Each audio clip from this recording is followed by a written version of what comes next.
when you're waking up in my arms. When the sun is going down, we'll be dancing together all night long by my side.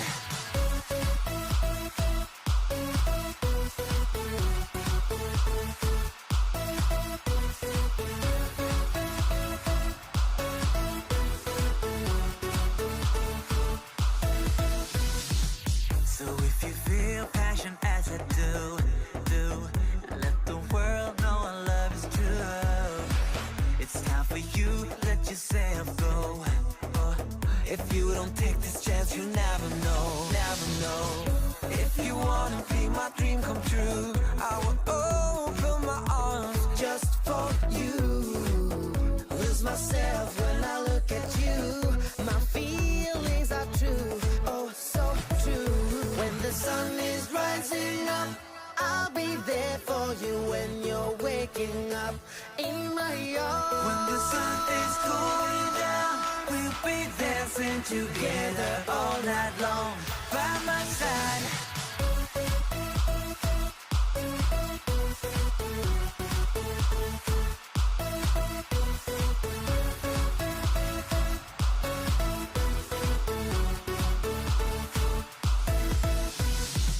So if you feel passion as I do, let the world know our love is true. It's time for you, let yourself go. If you don't take this chance, you never know, never know. If you wanna be my dream come true, I will open my arms just for you. Lose myself when I look at you. My feelings are true, oh so true. When the sun is rising up, I'll be there for you when you're waking up in my arms. When the sun is going down, we'll be dancing together all night long by my side.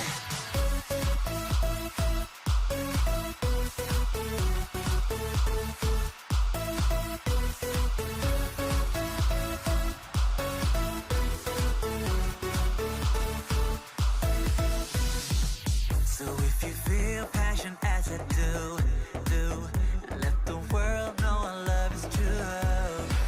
It's time for you, let yourself go. If you don't take this chance, you never know, never know.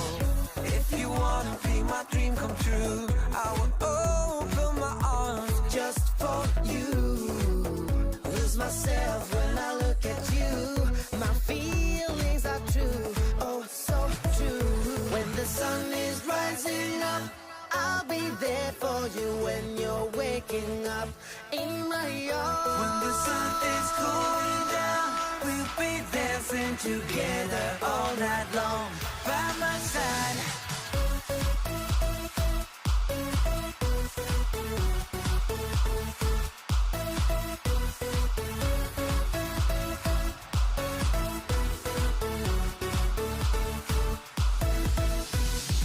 So if you feel passion as I do, let the world know our love is true.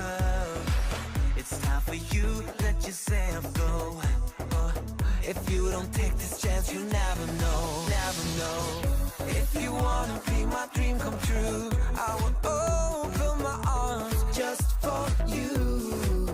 Lose myself when I look at you. My feelings are true, oh so true. When the sun is rising up, I'll be there for you when you're waking up in my arms. When the sun is going down, we'll be dancing together all night long by my side.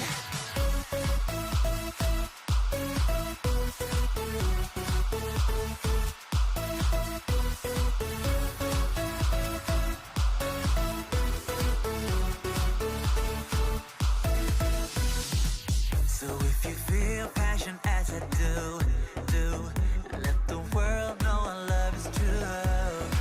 It's time for you, let yourself go. If you don't take this chance, you never know, never know. If you wanna be my dream come true, I will open my arms just for you. Lose myself when I look at you. My feelings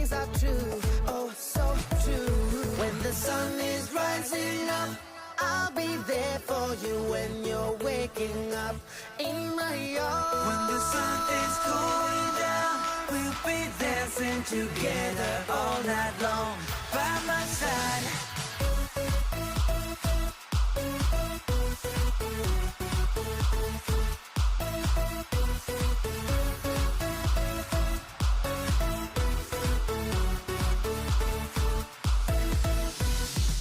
So if you feel passion as I do, let the world know our love is true. It's time for you, let yourself go. Oh, if you don't take this chance, you never know, never know. If you wanna be my dream come true, I will open my arms Just for you, lose myself when I look at you. My feelings are true, oh so true. When the sun is rising up, I'll be there for you when you're waking up in my arms. When the sun is going down, we'll be dancing together all night long by my side.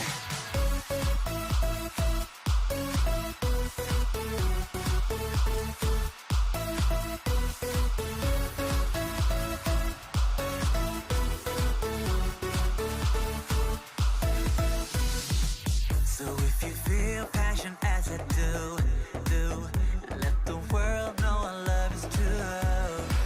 It's time for you, let yourself go. Oh, if you don't take this chance, you never know, never know.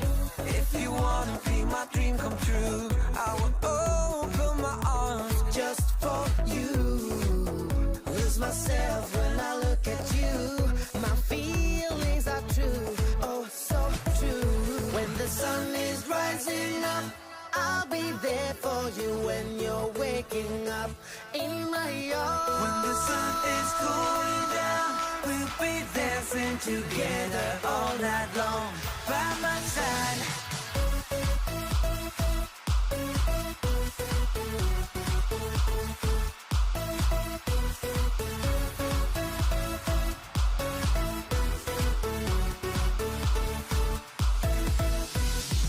So if you feel passion as I do, let the world know our love is true.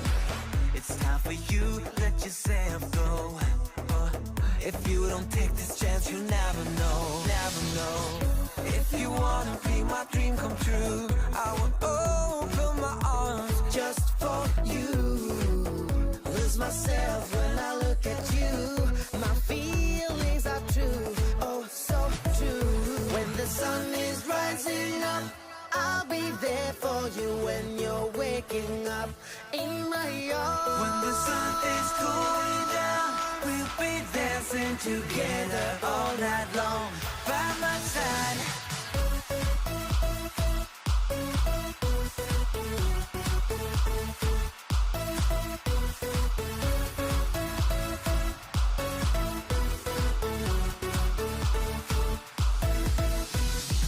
So if you feel passion as I do, let the world know our love is true. It's time for you, let yourself go. Oh, if you don't take this chance, you never know, never know. If you wanna be my dream come true, I will open my arms Just for you, lose myself when I look at you. My feelings are true, oh so true. When the sun is rising up, I'll be there for you when you're waking up in my arms. When the sun is going down, we'll be dancing together all night long by my side.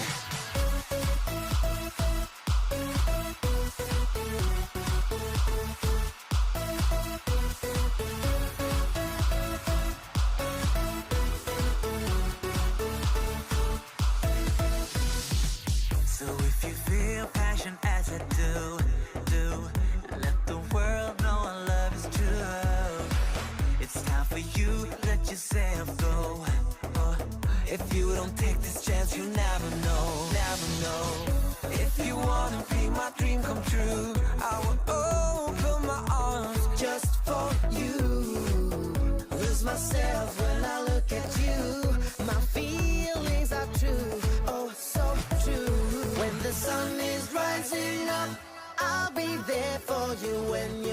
waking up in my arms. When the sun is going down, we'll be dancing together all night long by my side.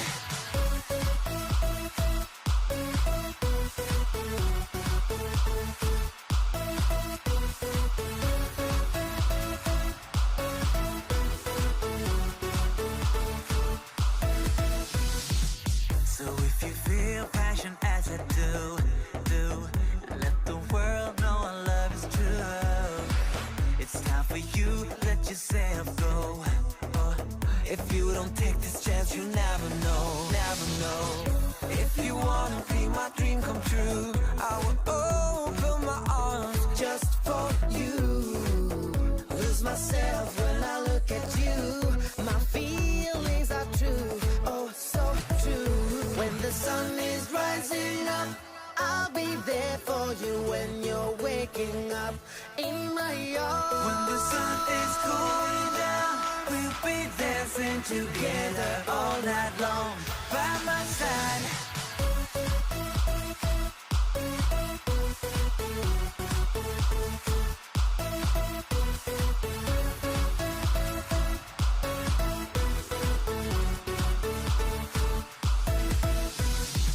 So if you feel passion as I do, let the world know our love is true. It's time for you, let yourself go. Oh, if you don't take this chance, you never know, never know. If you wanna be my dream come true, I will open my arms Just for you, lose myself when I look at you. My feelings are true, oh so true. When the sun is rising up, I'll be there for you. When you're waking up in my arms. When the sun is going down, we'll be dancing together all night long by my side.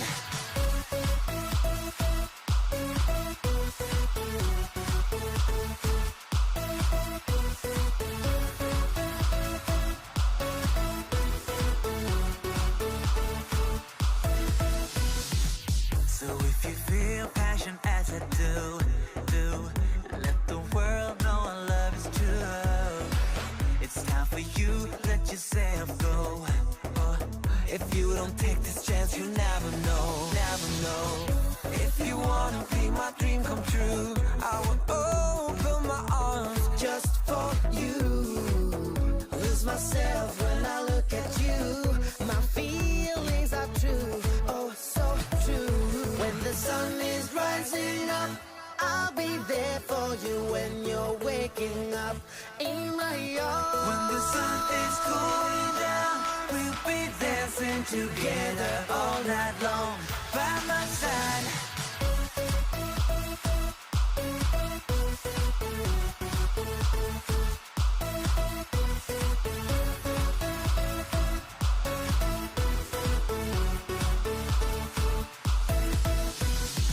So if you feel passion as I do, let the world know our love is true. It's time for you, let yourself go.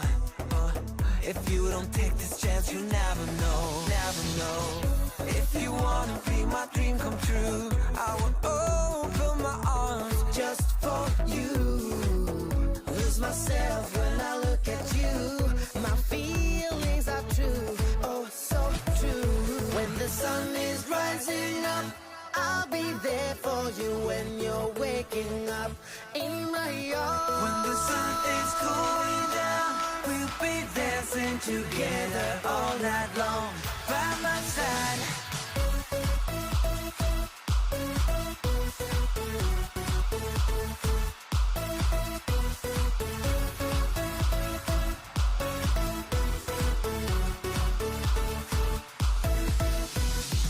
So if you feel passion as I do, let the world know our love is true. It's time for you, let yourself go. Oh, if you don't take this chance, you never know, never know. If you wanna be my dream come true, I will open my arms Just for you, lose myself when I look at you. My feelings are true,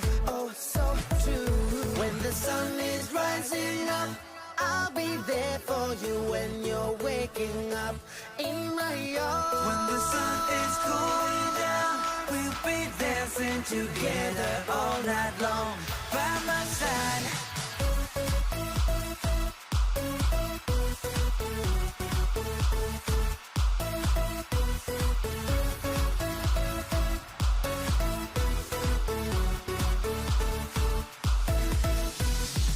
So if you feel passion as I do, let the world know our love is true.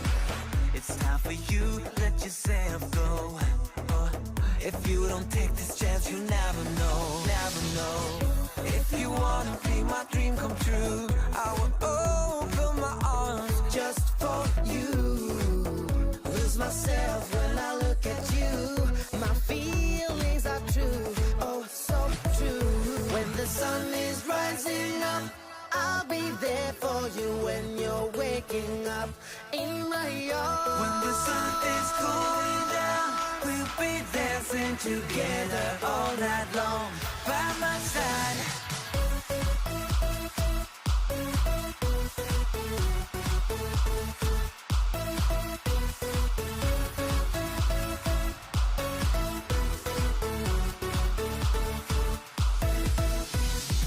So if you feel passion as I do, let the world know our love is true. It's time for you, let yourself go. Oh, if you don't take this chance, you never know, never know. If you wanna be my dream come true, I will open my arms Just for you, lose myself when I look at you. My feelings are true, oh so true.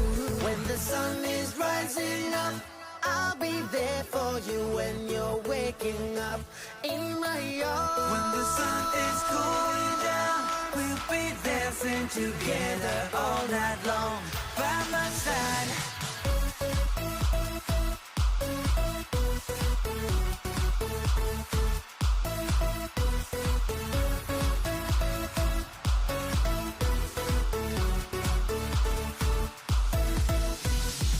So if you feel passion as I do, let the world know our love is true. It's time for you, let yourself go. Oh, if you don't take this chance, you never know, never know. If you wanna be my dream come true, I will open my arms Just for you, lose myself when I look at you. My feelings are true, oh so true. When the sun is rising up, I'll be there for you when you're waking up in my arms. When the sun is going down, we'll be dancing together all night long by my side.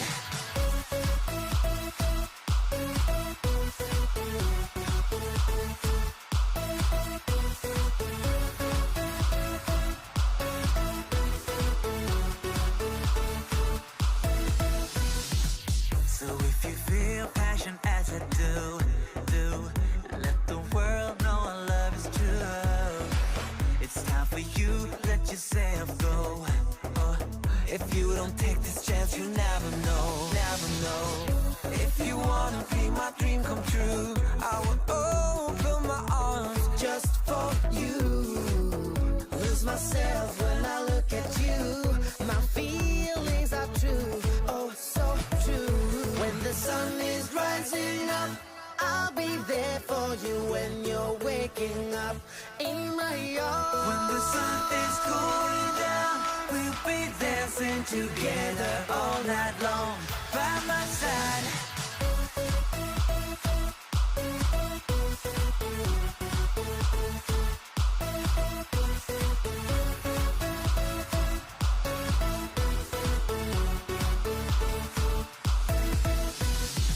So if you feel passion as I do, let the world know our love is true. It's time for you, let yourself go. Oh, if you don't take this chance, you never know, never know. If you wanna be my dream come true, I will open my arms Just for you, lose myself when I look at you.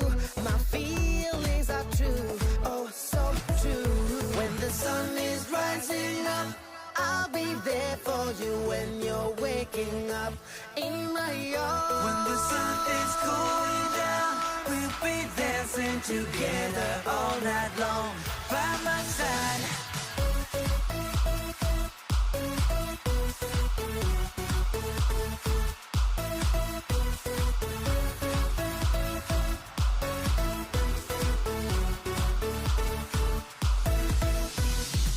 So if you feel passion as I do, let the world know our love is true.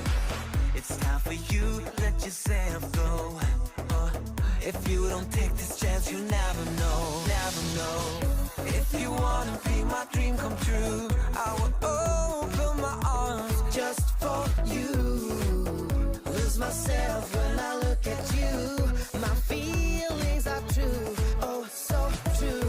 When the sun is rising up, I'll be there for you when you're waking up in my arms. When the sun is going down, we'll be dancing together all night long by my side.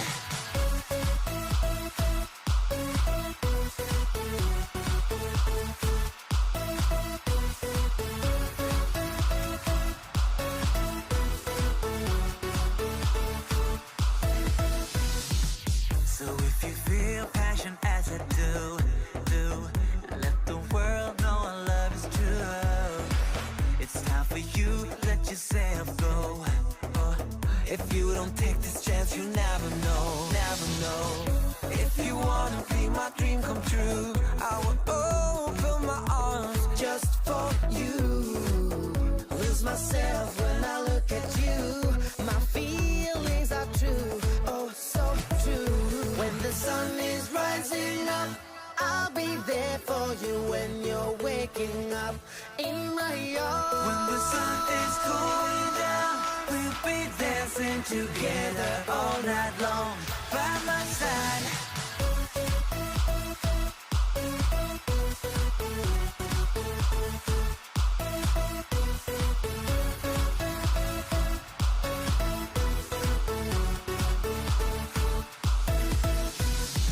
So if you feel passion as I do, let the world know our love is true. It's time for you, let yourself go. Oh, if you don't take this chance, you never know, never know.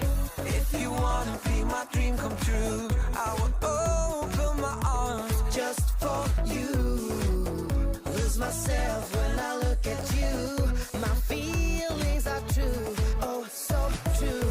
When the sun is rising up, I'll be there for you when you're waking up in my arms. When the sun is going down, we'll be dancing together all night long by my side.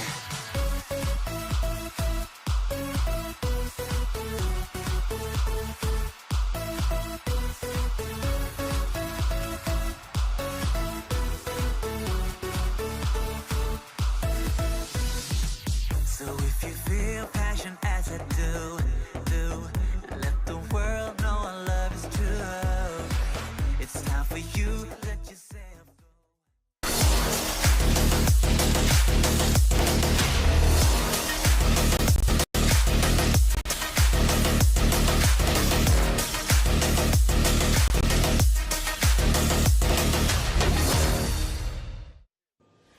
Hello and welcome along to Vismara. We're on the south side of Milan once again.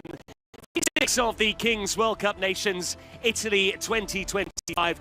Road to Torino on Sunday. It all comes to a close amid pomp and circumstance. We'll have the Legends game and the final of this competition today. Two more games in the last chance after a pair of fixtures yesterday. You're in the company of Patrick Kendrick alongside Simon Harding. Good to see you, Simon. Hi, Patrick. Yeah, an unbelievable day of action once again. The last chances yesterday certainly delivered a real pleasure to watch. We've got two more games, two more spots left in the quarterfinals, and of course the quarterfinal draw took place yesterday, led by the Kings League president Shabike who are in attendance here to show us who will be and what will be the path towards the final, towards Torino 2025 at the Allianz Stadium. Japan, Morocco, who were drawn against the United States of America, so it will be Morocco against the USA in the quarterfinals. Uzbekistan, Peru, which is our first match up here today, up against Colombia. Really impressive. And Turkey, Spain, with all the surprises in that match. One of the pre-tournament favourites, Patrick, heading out Spain. Indeed, rather surprisingly, because, lest we forget, the Kings League was devised by Gerard Piqué. Spain very strong, and we know so many of the club sides that have really impressed in this down the years, but they fell by the wayside against Turkey, edged out in a 5-goal thriller, which is why Turkey have now moved on. They'll play Brazil in the third of our 4 quarterfinals. That's the first on Thursday, which is day 8.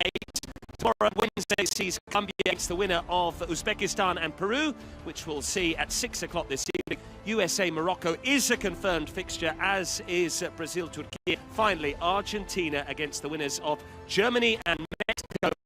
The two will be involved in a 7 o'clock kickoff this evening. Yeah, no surprises that Morocco were able to clinch that quarterfinal spot as they beat Japan. What an unbelievable game that was.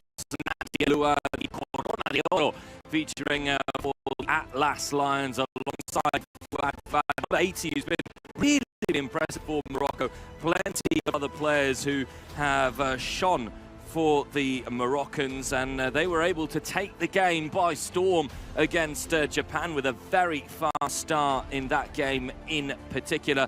Japan, who were caught early by El Capitan Iraqi, who took it solo, went solo, had the power, the determination to slot this one through the legs of Fukaya.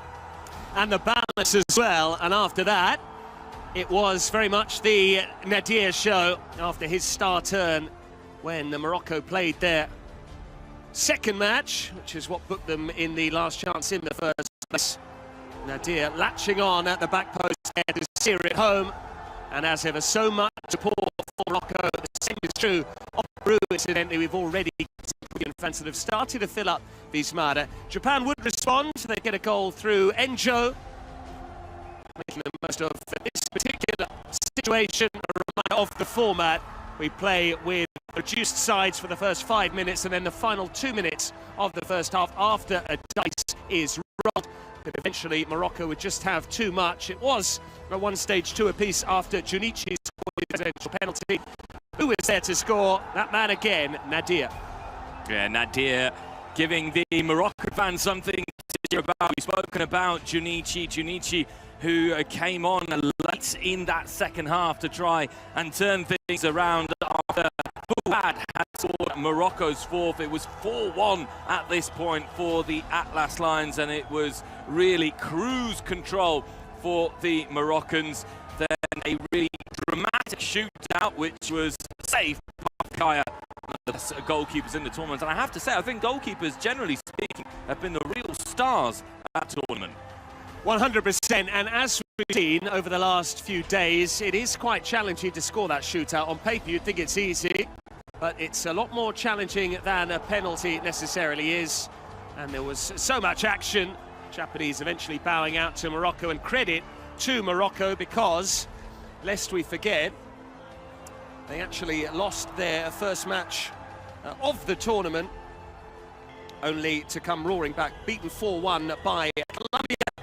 But eventually the Moroccans would get the better of Ukraine. And you know what, Patrick, that's going to be a really interesting one, because we've just seen bracket, and actually Morocco can get their revenge over Colombia, because that's the pathway to the final. It will be the semi-final here. It could be Morocco against Colombia. When you look at the teams remaining on that side of the bracket, of the draw, then you do tend to think that it will be Morocco-Colombia once again in the semi-final. So Morocco will have ample opportunity to try and avenge that defeat. And once again, they'll have partisan support. It will be interesting to see how many fans they take to Allianz Stadium if and when they were able to make the final on Sunday. A reminder that Sunday will see us at Allianz Stadium in Turin, the home of Juventus. There will be not only the final of this competition, but also a Legends match. There's a performance from Mahmoud as well, a very popular Italian artist. And now we look back on Gerard Piqué's nation, Spain. They're up against Turkey. Yeah, and Spain surprisingly bowing out of the competition. It was one of the real hammer blows so far in the tournament. Zlatan Ibrahimovic had predicted an Italy-Spain final. I guess Zlatan's got it wrong on that occasion, and it was this man there who was the star of the show, Kazan, who scored the opening goal for Turkey. Memos Sosa, the captain, whom I actually spoke to afterwards, who said that, you know, Turkey was so determined to go all the way that they had their own rugged style of play. They were keen to continue it that way. Spain, as they did against Argentina in their first match, not taking their chances. The presidents tried to give them a helping hand with another confident and converted penalty. And Turkey have defended so well throughout this tournament. Lest we forget, on day 2, they beat Ukraine by 5-0. So defensive solidity has been a big part of what they've been able to achieve. This was a narrow victory over Spain. It was forever thus. Spain, who had knocked out Italy, the host nation and home hopeful, with that victory against the likes of Viviano Bonucci, Ciccio Caputo et al. And as you can see, the Joker came out as the secret card. Yeah, the Joker, which allowed Turkey to sweep home the penalty. A reminder that the Joker secret card does allow you to pick any of the bonuses you want or to steal the bonus from the opposition team. Spain had already played there. Spain, who were able to pull a goal back, and meant that we went into the final 2 minutes in an absolutely unprecedented scenario so far here with Spain. If they didn't score in those final 2 minutes, would have been knocked out, and that goal there certainly ensured that they were after the game. Indeed, Turkey then marching on, and Spain going home. Turkey will play Brazil. Brazil, who were very impressive in beating Germany by 9-2. We will see Germany a little bit later on, and the Spanish presidents in particular, Simon, took this defeat very hard. Yeah, and no wonder that they did, because, you know, this is Kings League, has got Spanish DNA throughout it. They were so convinced that they would reach the final, perhaps not, you know, lucid enough that they may be knocked out, and you can see them trying to console all the Spanish players. Eventually, Spain just coming up short. If the Spanish presidents were disappointed and down in the dumps, it certainly wasn't the case for the Brazilian president as well, Gaules, who was actually mocking the Spaniards fairly openly. A bit of previous there. España eliminada the Kings World Cup Nations. The message there, chora, chora, cry, cry, cry, he says in his native Portuguese tongue there. Gaules, one of the big characters in this, the Brazilian president. Lovely to see him getting so involved. Yeah, Gerard Piqué, who had the complete opposite, nothing sarcastic about his message. Piqué, the Kings League president, who is of course Spanish, who tried to console and share a few words of wisdom with the whole Spanish camp. Para meter más goles, los españoles, pero esto es la Kings, tíos, y sé que hoy va a doler mucho para mucha gente, para los jugadores primero, para el staff, pero hay que levantarse y bueno, vendrán otras oportunidades. ¿Te ha jodido a ti? Mira, yo hubiera preferido, y aquí, joder, creo que todos lo sabéis, hubiera preferido que hubiera ganado España. O sea, por mucho que sea el presidente de esto y que tengo que ser neutral, obviamente sabéis mi opinión. Pero al final, tíos, gana quien se lo merece y tampoco te diría, es verdad que España ha chutado más a puerta, que el portero de Turquía ha estado acertado y tal, pero los turcos han jugado su partido, es decir, se han encerrado atrás a verlas venir, han aprovechado las contras, sabíamos que iban a jugar así y han hecho su partido, creo que han jugado muy bien también. Gerard Piqué saying it there, that the winner was the deserved winner. It's heating up a little bit here at Vismana. Peruvian fans trying to give the Moroccan fans a little bit of a run for their money, and the fans is exactly our next point here. We'd like to thank everyone for your unbelievable support throughout the competition. Over 75 million of you have been tuning in to watch the Kings World Cup Nations. Those are astounding numbers since we started here in Milan, with a daily peak yesterday of 1.5 million during the Japan-Morocco match, and we've been averaging over 10 million viewers a day, which is absolutely incredible. Those numbers will only get bigger now that fan favourite Patrick Kendrick is commentating. Well, thank you very much. I'm here all week, which is actually true in this case. A reminder, we'll be back with Thomas Lawrence tomorrow. And speaking of tomorrow, let's talk you through today, because this is what we've got on the agenda. A reminder, yesterday we saw 2 of our last chance matches. Today we have the remaining pair of fixtures. Uzbekistan against Peru is first up. We've got some live shots behind that graphic of the players being put through their paces. Germany-Mexico is a match not to miss later on as well. So it does mean that the winners of Germany and Mexico will play Argentina. Whoever prevails amongst Uzbekistan and Peru will take on Colombia. As you can see there, a pair of quarterfinals tomorrow. One already set, the United States against Morocco. Don't miss that game. And of course, the South American powerhouses in action on Thursday, Brazil and Argentina. That is a mouth-watering schedule too. Yeah, some absolutely incredible quarterfinals to come. It is the last chance saloon here once more. 2 matches gone, 4 teams remaining, and only 2 places left in the quarterfinals. Germany and Mexico will battle it out for a place against Argentina. Who will survive and who will go through to the quarterfinals?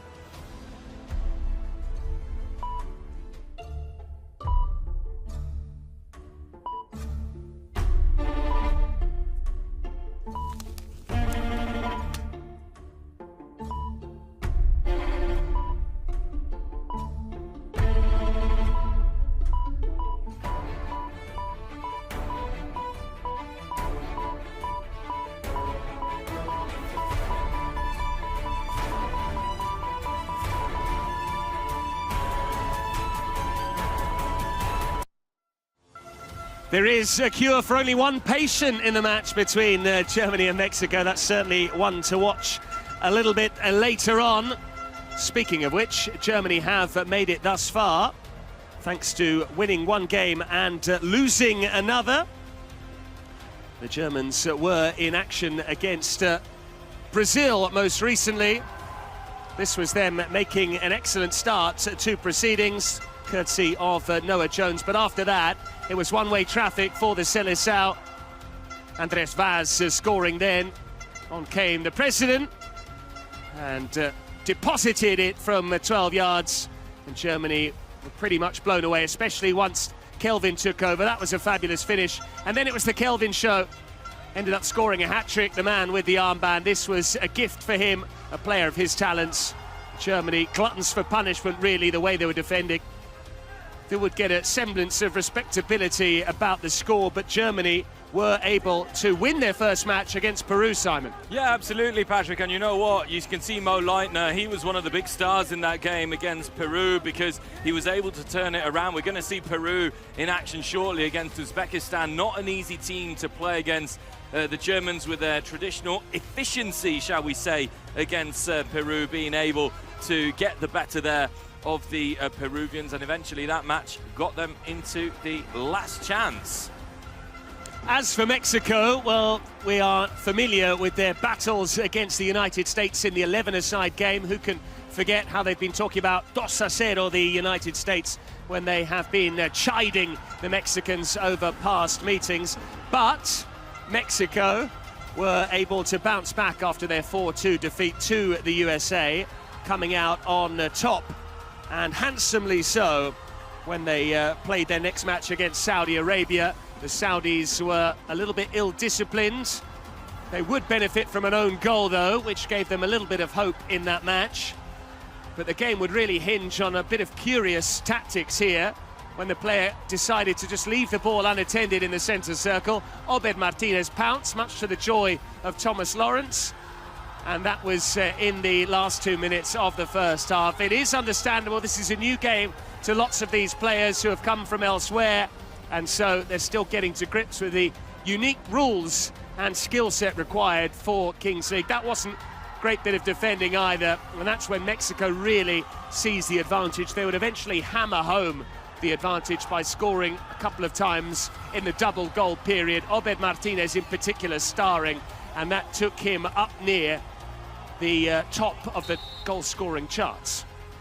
Yeah, Obed Martinez, one of the big stars, but on the German side, and we mustn't look any further than Mo Leitner, former professional footballer with the likes of Borussia Dortmund, Lazio, even though it was a very short stint with the Bianco Celesti, but nonetheless, Mo Leitner, who has won some of the best competitions around the 2011-2012 Bundesliga, the top scorer for Germany here at the Kings World Cup Nations with 2 goals as well, Mo Leitner, and his skill and quality, Patrick, in tight areas may be the difference. It could well be the difference. Germany will certainly hope that he's on form this evening. Obed Martinez, we've given him a lot of airtime, understandably so, because he's already scored 5 goals this week, including 4 against Saudi Arabia in the last match, and this is a player who also bagged a brace for Persas in the most recent Kings League Americas final. So another player who is very tricky, good on the ball, and tends to sit deep and dictate the tempo.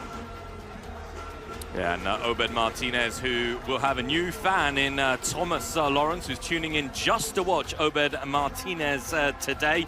Of course, the first game up is Uzbekistan against Peru. That's going to be in a couple of moments. Very big surprise to see Uzbekistan at this stage of the competition, particularly helped by that win with the golden goal against Saudi Arabia on day 1 of the competition. But they did lose in the winners bracket against the USA, a really heavy defeat for Uzbekistan, 6-2. In many ways, getting them right back on earth, but perhaps that's a defeat that's just going to refocus them, Patrick, for this critical match against Peru. They'll need Jabarov at the top of his game. He has been one of the Uzbek players who has certainly shown an eye for goal thus far, the man who scored that golden goal and was also on target in one of their other fixtures as well. But let's focus on what Peru have done thus far. They came up against Korea. A reminder, the losers would have gone out, but Peru were eventually able to win by 4-3 in that one. A very tight affair, especially when Korea scored late on to make it closer than it ordinarily would have seemed. But a player that you like as well, Simon, Alvarado, leading the line for the Peruvians. Yeah, there's a lot of talk about a couple of the Peruvian players, Ivan Galvez and others, but Tony Alvarado has been so impressive. I've compared him to a human bulldozer. He's so powerful. Maybe it's my rugby background also that appreciates the physicality of this game, but he allows players to get around him, and that's really interesting. A reminder that it is not just the final of the Kings World Cup Nations that will be played at Allianz Stadium on Sunday in Turin. We'll also have a Legends game featuring some top names.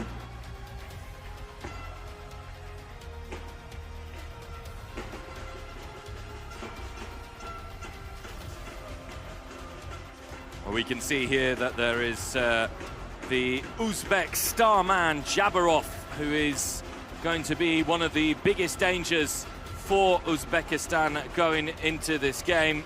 Under-20s national team, won the Asian Cup, top scorer with 3 goals in the World Cup Nations. But as Patrick just mentioned, at the Allianz Stadium, you won't be buying a ticket just for the final. You'll also have a chance to see some of the best footballers that have ever played the game in the Legends match at the Allianz Stadium.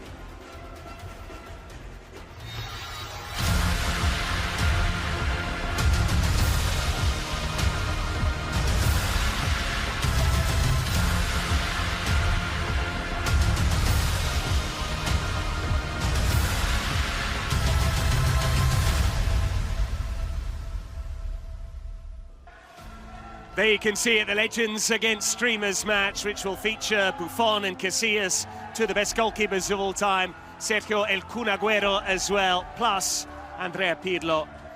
Names that need no further introduction. And we are just moments away then from the first of 2 last chance matches on this day 6 of the Kings World Cup Nations.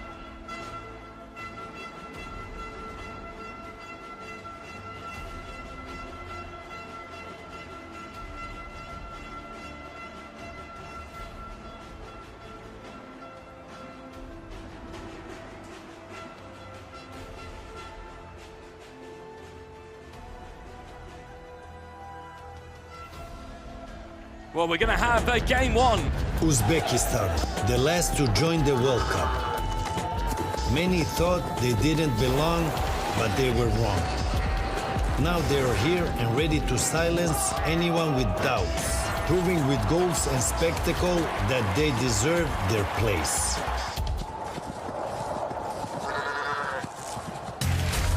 Peru.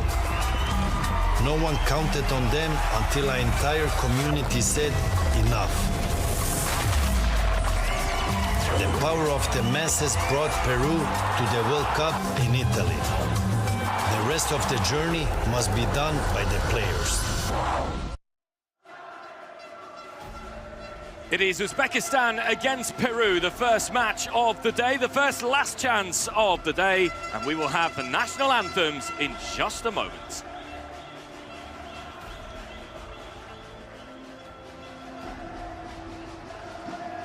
Vallahi eshitamiz. Eshitilyaptimi? Hech kimdan qo'rqishimiz kerak emas, nabarot bizdan hamma qo'rqsin. Chunki biz orqamizda butun O'zbekiston turibdi. O'zbekiston qanaqa podдержка qila olishini, xalqimiz qanaqa podдержка qila olishini hammamiz juda yaxshi bilamiz. Qanaqa joylardan boshladik, hozir qanaqa joyda turibmiz. Bu yergacha yetib kelgan bo'lsak, значит, rostdan ham hamma narsani to'g'ri qilib kelamiz. Bugungi o'yin ham o'sha to'g'ri qilgan ishlarimizdan biri bo'lishi kerak. Hamma boshidan birinchi minutdan oxirgi minutgacha jonini shu poyada tashlab ketsa, xudo xolasa oxiri xursandchilik bilan tugaydi. Biz bir oilamiz. Poyada hamma chestna shu yerda jonini tashlab ketsin, necha minut bo'lgan taqdirda ham. Eng glavnisi shu agressiya bilan qo'rqishsin, bizga ko'zimizga qarab ular qo'rqishsin. Shuni o'zida biz yutib qo'yaylik. Hisob уже yutgan bo'lamiz, ko'zimizdan qo'rqishgan bo'lsa. Bo'ldi, O'zbekiston uchun shuncha mehnatimiz uchun xudo xolasa hammasi yaxshi bo'lishi kerak. Давайте, eng asosiysi maksimal harakat qilib, natija bizniki bo'lishi kerak. Olg'a O'zbekiston. We've heard from the Uzbeks, now it's time for the rousing message from the Peru camp.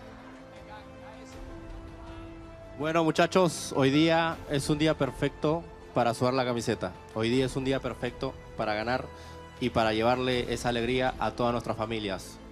Hoy están conectados miles de peruanos viendo este partido tan importante que nos puede hacer llegar a cuartos del final en este mundial. Tomen este día como un regalo, como un día muy especial y vamos a romperla. Muchísimas gracias por todo su compromiso, por todo su esfuerzo y vamos a demostrarle el verdadero chocolate a los de Uzbekistán. ¡Vamos, Perú! Hola, ¿qué tal? Aquí Edison Flores. Quiero mandar un saludo muy especial a todo el equipo de Perú en la Kings League. Espero que les vaya súper bien en su próximo partido, que le metan con todo. Como ustedes saben, el partido anterior lo ganaron y muy bien. Espero que este siguiente partido se lo lleven con todo. Así que vamos Perú, vamos a darle con todo. Cuídense mucho. Me mando un gran abrazo. Hola cracks, ¿cómo están? Quiero desearles todo lo mejor. Hoy tienen un partido muy duro contra Uzbekistán. Sé que lo van a hacer de la mejor manera. Están representando al país muy bien. Así que les deseo todo lo mejor. Arriba Perú, cuídense mucho. La Foquita Farfán. Chao, chao. Some absolutely rousing speeches there from the Peruvian camp. The president saying it's the perfect day to reach the quarterfinals. It's a fist pump and a shake of the hand. And we also had a message from former player Flores, who was trying to galvanize his compatriots towards the win. Now it's time for the national anthems.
do have the Peruvians in the house. They were singing along passionately there with the national anthem, ready to try and cheer on their nation against Uzbekistan.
A reminder of how Peru got here. They could have gone home early, but they beat Korea by 4 goals to 3. Much like the national anthem, they get a second opportunity, and they're up against Uzbekistan in the last chance. That's what they're saying on Twitch, Simon Harding. Peru, the overwhelming favourites. Yeah, but Uzbekistan aren't to be underestimated here. The Uzbeks have played with plenty of heart and power. We expected them to go out of the competition early.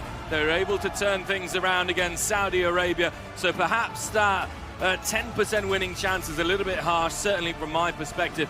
They've got good players, and I think that they could do something against Peru if they stay in the game long enough. If you are new to Kings League, and that was certainly the case for us just a week ago, it's important to bring you up to speed with the rules of the game. First and foremost, the secret card, which is now drawn by the two presidents. That can't be played in the first half. We'll see it in the second period of 20 minutes. There are a whole host of various possibilities. I know, Simon, you're a particular fan of the Joker. Joker's a really good one, but also player suspension. I find that so great. You can just take out the opposition player, and Tony Alvarado was a player that was taken out against Germany because he was so imposing on the German defence, and that'll be really interesting to see whether the Uzbeks do the same. The countdown is on. We're into the final 10 seconds before kickoff. The ball will drop from the cage, suspended some 5 metres above the arena here at Wismar. We'll begin with 1v1 for the first 60 seconds, plus goalkeepers, and then for every minute which elapses after that, a further player will be brought on until the 5-minute mark, when we will reach 5v5, and it will be that way until the 18-minute mark, by which time a dice will be rolled to see how many players will play the final 2 minutes plus added time. And no surprise to see it's Jabarov on court for Uzbekistan. Yeah, the Uzbek main man, Jabarov, number 9. Where's the number 9? Can he get a goal? Like a number 9 early on, beats his man, Jabarov, and buries it. First shot, first goal. What a perfect start that is, gliding past Paulo Herrera of Peru. Jabarov then 1v1 with the keeper, and he didn't blink, just steering it very easily past Walter Brousset. And that is exactly what Uzbekistan would have wanted. Inside the first minute, making the most of the 1v1 situation. Yeah, might just even those odds that we saw pre-match, Patrick. An opportunity here for Peru to answer. Jabarov winning it back, and this is in stark contrast to the way the Uzbeks actually began their match against the United States. Here goes Jabarov again, showing searing pace. That was an important challenge from Herrera. Otherwise, Jabarov might have made it 2-0 to the Uzbeks with just over a minute played. The Uzbeks, who also have a very, very good goalkeeper in their ranks, who's helped them to some good results, some good saves, and he comes forwards here in this 3-2 attacking formation we've seen. He does, Kibochi, albeit he made a big mistake early on in that match against the United States, which allowed the US to actually have an extra man. Reminder, in the opening 60 seconds of matches, This could be costly for the Peruvians, it is, because the skipper has stuck it away, and Uzbekistan have made quite the start here. It is put away by Jabber, alias Javlonbek. Can you believe the start we're having? It is always so important in Kings League. This is why the format is so interesting, that you start off and you make the most of these opening 3 minutes, and the ball's been given away here, and Uzbekistan may score again. And they do! It's Jabarov with his second, and Uzbekistan's third, and in front of dozens of Peruvian fans here at Vismara, Uzbekistan are blowing away their opponents. The Peruvian corner behind the Peruvian goal are absolutely stunned into silence. They're clapping tentatively here. But this is as bad a start as Peru could ever have had nightmares about. I think this is the worst start of the tournament we've seen, indeed. Another look at that wonderful finish from Jabarov. Took his goal expertly, the first. That one was similarly well finished. But here's El Varón, who scored a stunner earlier on this week. Now he's trying to turn provider. Peru need a goal, you sense, to settle. We're now at 3v3 in terms of outfielders plus goalkeepers. El Varón loves to shoot from distance. He does try his luck. Kitbocci took a chance there. Curious keeping, going with his feet, and that could have easily turned out against Uzbekistan. He apologises, the goalkeeper. Yeah, I think one of the big problems here for Uzbekistan could be complacency. They've got to stay into the game. We saw it when Spain played Italy. Even 5 goals isn't enough to be safe and home. It isn't, because a reminder of those last 2 minutes, goals are worth double unless the scoreline is even. That's a mistake from El Varón. Meantime, if the scoreline is even come the 38-minute mark, we do go to a golden goal scenario. We've already witnessed that with the Colombians in particular, that stunning comeback from them to win. That's why they're already through to the quarterfinals. They'll play the winners, indeed, of this match. Do you know what, Patrick? We haven't seen many president penalties early on in the first half. Usually they keep it for the second half, but I wonder if Peru just try and get one as soon as possible and just get themselves on the scoreboard. It could well be a good policy here for Peru.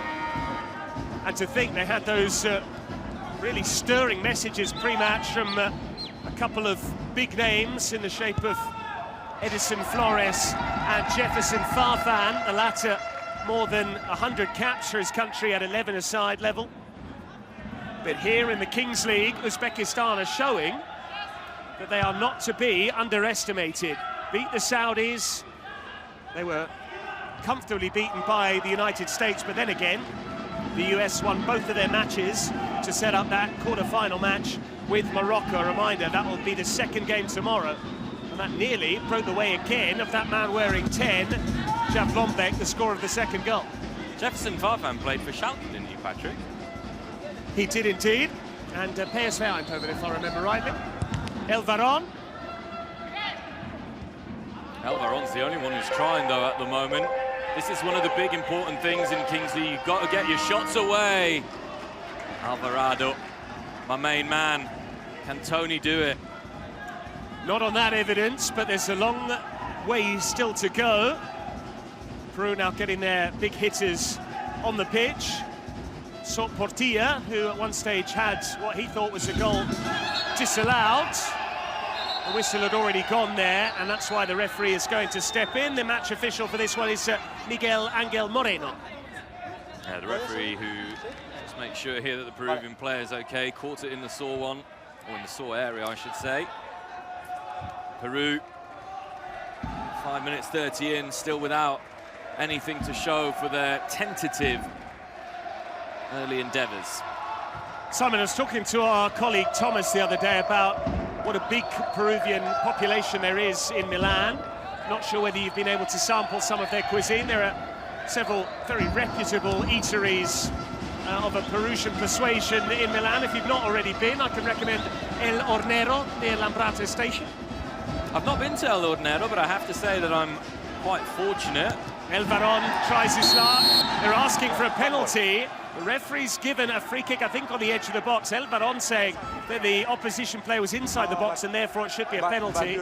But it is just going to be a free kick on the edge, unless we have a VAR intervention. But the Uzbekistan President delighted, I'm sure, by what he's seen so far. They lead by 3-0, and they did so in double quick time. But having won the free kick himself, El Varón will be favourite to take it. Looks to me like Alvarado is the one who's standing over the ball. But coming back to Peruvian cuisine, I have to say my mother-in-law grew up in Peru, and therefore she is a very good cook herself. There you have it. This is a big moment. Yeah, I thought it was going to be Bustos, but he's now moved away from the ball. You fancy Alvarado to take this, I'm sure. But it could be Aicardo wearing 21. It is Alvarado, and he should have left it for Aicardo. Yeah, a lot of power behind the free kick. If you're going to do that, I think go for power. I think you need to keep it low. Maybe takes a touch of the wall. The good thing for Peru is, yes, they trailed by 3-0, which is not a scenario that they would have envisaged nor hoped for, but they have a big crowd presence in tonight. If they can tap into that, if they can harness that support. But first and foremost, they need to capture some momentum, and the way to do so is by scoring. Hence why Simon's suggestion of a presidential penalty, or in this case, a shootout, because, as we know, Peru have Zayn, their president, who's not been the best penalty taker so far. No, Zayn, who scuffed a penalty through in the match against Germany and who missed in the other game. So he was actually mocked by one of the Spanish streamers and presidents, DJ Mario. I don't know whether you have actually had a ball come into your commentary position yet whilst working with Tolo. Shout out to him. We haven't yet had one while I've been on shift, but noticed our colleagues streaming away down to our left. They had to punch the ball for fear of it striking them in the face. Here's El Varón. Now Bustos got Aicardo in support, but it's pretty slow this from Peru. That's a lovely ball over the top. Tried to square it for Alvarado there. And but for a better cross, that might have been a route back into the game for Peru. Aicardo trying to drop the shoulder. Yeah, Peru just need to get themselves going a little bit here, and Uzbekistan are allowing them to do so by sitting deep. Come forwards again. It was on there, though. That was Alvarado calling for it at the back post. He was just intimating there that it was a little bit too high. Nice idea from Aicardo, but typically, you know that you're not producing a great deal from open play. If you're having to go direct in Kings League, it is not necessarily a sport for Route 1 football. We saw that with Italy in particular, with Michele Trombetta, who was a target man, an old school number 9. And a reminder that you can listen to our official Kingswell World Cup Nations playlist on Spotify. Spotify, one of our proud partners, and they're also the people behind the secret card. Peru could do with a secret card. I think at the moment, Uzbekistan have just started so much better and mentally a lot stronger here. And the big difference is that you just get that momentum, don't you, in Kings League. Uzbekistan, it's a slight contrast, really, because Peru were beaten in their first match by Germany and then won their second. So technically they should have come into this having been given a lift, whereas Uzbekistan won theirs and lost their second, so you'd think that they would have something to prove, and that's certainly been the case so far. But Peru now on the front foot, taking the corner quickly, too quickly for the referee's liking. Yeah, taken on the wrong side of the pitch. But Uzbekistan were actually weak from set pieces against Saudi Arabia. I think that's something that might have been studied from Peru, which is why they're trying to play the ball down the channels, get a crossing from the side, see if they can exploit that. You do feel that Peru will need to score in this first half. 3-0 down at half-time would be a long way back, albeit, again, once the secret cards come into operation, that's when things can really change in terms of the balance of power and indeed the final 2 minutes of the half. If they were to roll a dice which had 1v1 with no goalkeeper, Simon, we've seen how quickly things can change there, especially in the game which featured Mexico and Saudi Arabia when the Saudis imploded. Absolutely, and I think as well Uzbekistan have got a perfect player for that 1v1 situation with Yangirov, the goalkeeper, who plays without gloves. That's one of the particularities of Kings League, but Uzbekistan dominated when they had fewer players on the pitch, and if you have your main man, number 9, on the pitch in the form of Jabarov, they may do it again. And as you said, the goalkeepers is a position that they'll be mixing up a little bit. It is a change between the sticks now. We did see Elias Kitobci earlier on, Yangirov, the goalkeeper you were referencing there, but it's actually now the other one, Timur Golikov, who's currently between the sticks. That's route one from Peru, and they very nearly scored. Perfectly placed header. He was a coat of paint away from getting them back in the match. Jabirov caught meantime. It was a foul by Aicardo, and how unlucky the Peruvians were there. So unlucky, so unlucky. But that's what they need to do. They've got to try and get the pressure on Uzbekistan's goal, because so far there's been very little pressure. The Peruvian streamers do not look happy at all. I think a fourth Uzbekistan goal will really suck out the pressure. I was surprised that was given as a free kick, to be honest. That was the header there from Juan Jose Malache, who did everything in his power to beat the goalkeeper. The goalkeeper wasn't getting there. The frame of the goal bailing out Uzbekistan, who pursue a fourth here with a neatly taken free kick. I think that was laid back for Jabirov, but it was overhit. And so in the end, it's a wasted set-piece opportunity. Peru are good in the air, we've already seen that. That's cleverly done, the sombrero with the thigh, and that nearly put him in. Bustos doing the defending.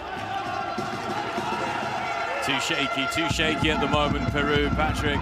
I think they're playing with the fear of another goal going in, and you wave adios to the tournament. It might well be the time to take that opportunity. It wouldn't be a presidential penalty, incidentally. It would be for Uzbekistan, as Jabirov tries to cut inside, as he did to such good effect against the US at that end of the ground. A reminder, Peru have delegated to one of their players on the pitch, which means a shootout. Player dribbles it from the centre circle, has 5 seconds to score. As for Uzbekistan, they will look towards Islam to score another presidential penalty. Here's Alvarado for Peru as they try and get a foothold in this game. Bustos, there was no one away to his right, and it's just not happening for the team in red. Yeah, I don't understand why Bustos isn't shooting from there. He's 1v1, just move it, shoot it. Teams that don't take their chance are often the teams that lose. You have to get shots away in this format. That's a lovely clipped ball, but he can't quite reach it. Take it quickly, go on, push. Here's Aicardo. Again, they seem to want to hit that long ball, Peru, where possible. Not too much in the way of short passes and interchange. El Varón, we've seen what he can do, that dip sharply, but not enough. Decision-making so key, and all the decision-making at the moment is, in my view, wrong. El Varón there could have moved it left. There was a 2v1 if he moves that ball quickly. Uzbekistan just calmly seeing out the time in this first half. This time Uzbekistan go direct. An Uzbek player's gone down, but he's not getting any sympathy from the Peruvians. Here's Franco Colan. Too much on it there for Aicardo. They do get the shot away, but it's absolutely wild from the same player who earlier on caught the post, Juan Jose Malache. Uzbeks will be looking to slow this down again.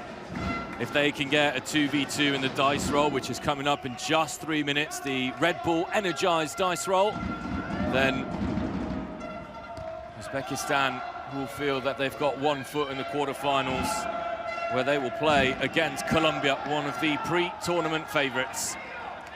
They would indeed, and that is the first game up tomorrow, so it does mean that whoever wins here is going to have less rest time than anyone else. They should be able to recover, no real danger of that, but it also means they would be the first team into the semi-finals, provided they could get the better of Colombia. I think that'd be a really massive achievement for Peru to reach the quarterfinals first and foremost. What have you thought about Colombia? Because I think Colombia, to me, have been really impressive. I was hugely impressed by their spirit when they came from behind to win that game that we saw the other day with the golden goal in the end. That was what was so impressive for me. And so definitely a team to watch, Colombia. Nicely done there. The goalkeeper had to make the save, otherwise it was 4-0 to Uzbekistan. A reminder that Colombia won with that golden goal the other day. What a save by Walter Brousset. Brousset coming up with a big moment for his team. I might just energise Peru going forwards, Patrick. They've got to throw caution to the wind a little bit here. They do, and they're having to do some more defending, Peru. They can't worry about defending too much now. They need to attack. Alvarado with the big switch of play. But Uzbekistan having no issues defending Peru's advances thus far, and we're getting close now to the 18-minute mark. Can they get a goal before that juncture? 60 seconds before that Red Bull giant dice is thrown, Simon, and it was before kickoff down below us, and I even picked it up for a photo opportunity. It's a heavy bit of old kit, you know. But you did look good when you picked that up. I did, and I'm glad I went to the gym earlier on today because my midriff was exposed when putting my arms above my head. Here goes Jabarov, forced wide. Can he square it for a colleague? Jabarov trying to win a corner at least. Peru have got rid of the ball, but given it away to Uzbekistan, who just look fresher and hungrier, greater desire about them. A really impressive first half here from Uzbekistan. They'll want to keep their clean sheet, at least heading into the final 2 minutes. The ball did cross the line there. Peru have got 15 seconds to get a shot away, no matter what. When the clock hits 18, play stops. 10 seconds, you've got to get a shot away here. Alvaron's had a few. Well, that's frustrating. The buzzer sounds, that wouldn't have counted. Alvarado getting the way of the shot anyway, much to the dismay of our Peruvian streamers down there to our left. But that's the one advantage. You did hear what an edge you can glean from having supporters in the ground, because that ball went over the sideline on the far side, the furthest possible point on the pitch from where the Peruvian supporters are congregated, and yet they were able to appeal for it. Now it is the do you want to guess what number, how many players? I'd love the Red Bull sign. The dice being rolled by Sposito, one of the Spanish presidents, and it is a 1. So remind us what this means. Is it 1v1 with no keepers? Is it 1v1 with keepers, Simon? What does the 1 mean? It's just 1v1, no, with no keepers. Well, it's one keeper there. You can choose one player.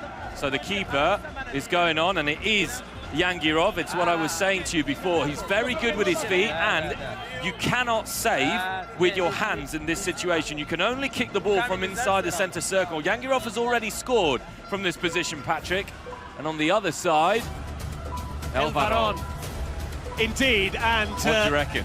Well, this is where we saw Saudi Arabia capitulate against the Mexicans, so it'll be interesting to see. First of all, they're going to dash towards the loose ball to see who can retrieve it first and who will have the first attempt of these 2 minutes plus added time. Get ready. Now the lights go on, and once they go out, it's go, go, go here at Wismara. Well, Kitopchi just staying back there, letting Elvaron go and retrieve the ball first. He backs himself, the goalkeeper, to keep this out. But I've seen Elvaron ping them into the top corner, and if it goes into the top corner, unless he wants to dive at it with his head, he's unlikely to keep it out. The first thing is to hit the target.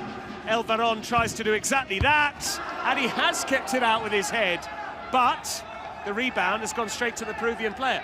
Yeah, no surprise that Yangirov allowed Elvaron to go for it. He was never going to win against the Peruvian number 10 in a foot race. That's a great save, but that's their joker player, Uzbekistan, in this kind of situation. They're not choosing an outfield player, and Elvaron has a go again. And a comfortable save, and now he's got an empty net. If he can loft it over Elvaron, instead he takes his time. He will now spot the ball and place it. And there's another thing we know about goalkeepers. Typically, they're very good with their feet when it comes to driving the ball over long distances. Not so on this occasion. That was shocking. But this is surprising for me from Elvaron. I would be sprinting here to try and get Yangirov a little bit unprepared. He doesn't. Peru haven't got time on their side. 1 minute remaining before half-time. Elvaron will try his luck again. Oh, that is fabulous goalkeeping. He has no caution for his safety whatsoever. How on earth has he kept that out with his head? Yeah, brilliant, brilliant, brilliant. Second big save already from Yangirov there, number 17. Can he ping this one? Here he goes then, it's over the top. I do wonder why he's got Kitopchi on the back. It sounds more like a Japanese player than an Uzbek player. But personally, when you said previously you wanted to see Elvaron sprinting up the field, I would have preferred to have seen him just get there as quickly as possible to loft it over the goalkeeper if he's out of position. Elvaron, this time the ball is moving, but it's still the same result. We haven't seen a single goal in this period. There's still 5 seconds plus added time. That's surprising. I don't recall a single scenario when it's been this few players when no one scored. And indeed, Yangirov is now saying he wants a more accomplished attacking player to take on what he feels is the final shot. 60 seconds of added time. The ball has to be in the grey area. That's why the substitution can't be made. And the player on the sidelines didn't have a bib in his hand. So now Peru get the ball back, and this is a big mistake by Uzbekistan. And this is a similar mistake to the one we saw made by the Saudis. Elvaron now has realised that he's not been scoring, so he wants Aicardo to take it. Elvaron sent now back to his Yangirov isn't in goal anymore. 6-yard line. Take it yourself. You've had good shots. Take it yourself. Especially as there are 10 seconds of added time remaining. They need to be quick here. As Aicardo got the time to get on and take it. He's running out of time. 8 seconds. Aicardo rushed the shot. It goes wide. And it's these sort of rushes of blood to the head that will end up costing Peru. Yeah, it's not understandable. I'm lost for words in terms of what's just happened here, because Uzbekistan make a big mistake. Elvaron's been hitting the ball relatively cleanly. 2 big saves from Yangirov, and yet they waste time, almost waste an entire minute to get someone on the pitch and then shoot completely wide. We'll leave you to hear the 2 half-time team talks. Linaga o'yinchi oldingda ko'rib tursa. Tushunarli, oldingda. Kim charchani chiqolma оборонада hozir maksimallikda.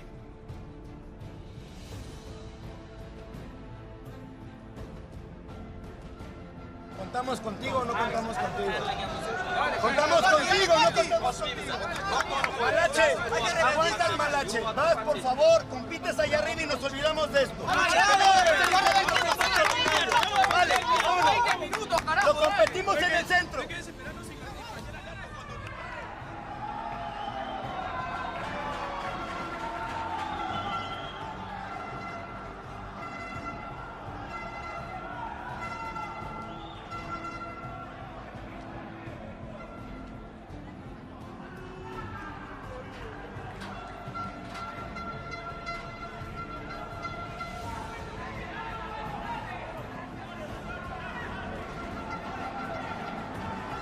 We are just moments away then from the second half here at Wismar, where it's a bit of a shock, to be honest.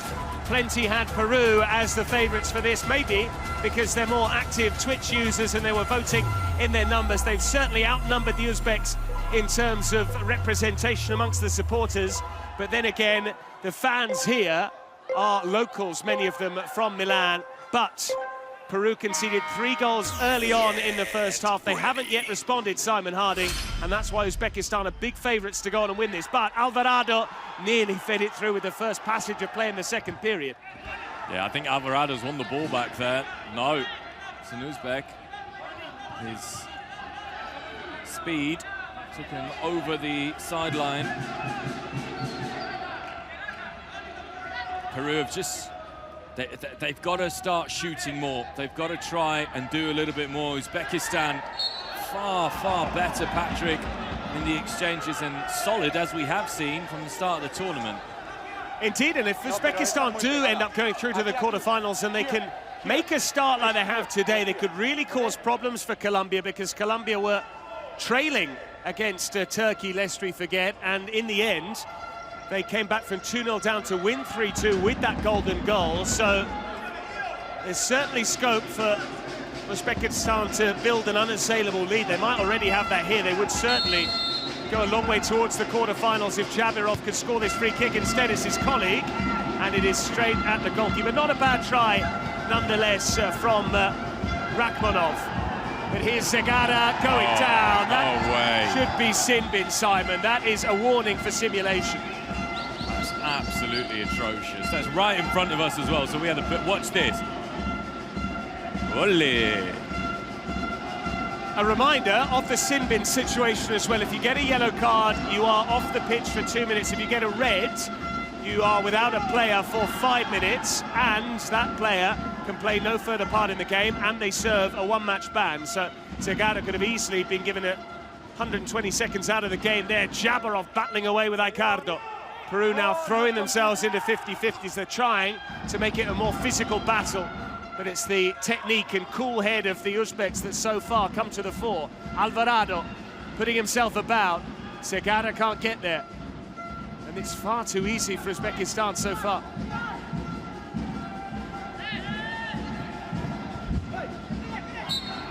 It's going to be a corner. I like that from Peru. They've got to bring the physicality, bring something different. Alvarado, the skipper, takes it. What a hit that was. Tipped over the top, though. Nice try from Franco Collan. And I think that's their first shot on target in open play since the save made by Yangirov at the start of the match. And again, Uzbekistan going with this goalkeeper rotation. One wears the gloves and makes the saves, the other goes bare-fisted and is responsible for when there are low numbers. Crosses overhit, he can't keep it in play, arguably even handled it before it went out of play there, Franco Collan. That's what the Uzbeks are saying. Again, though, good idea. The switch was on. It's just the player didn't make the run soon enough, but the switch was certainly on. Jabarov does well to hold on to it once more. Too many red shirts there. Elvaron, Peru start again. Uzbekistan going to press.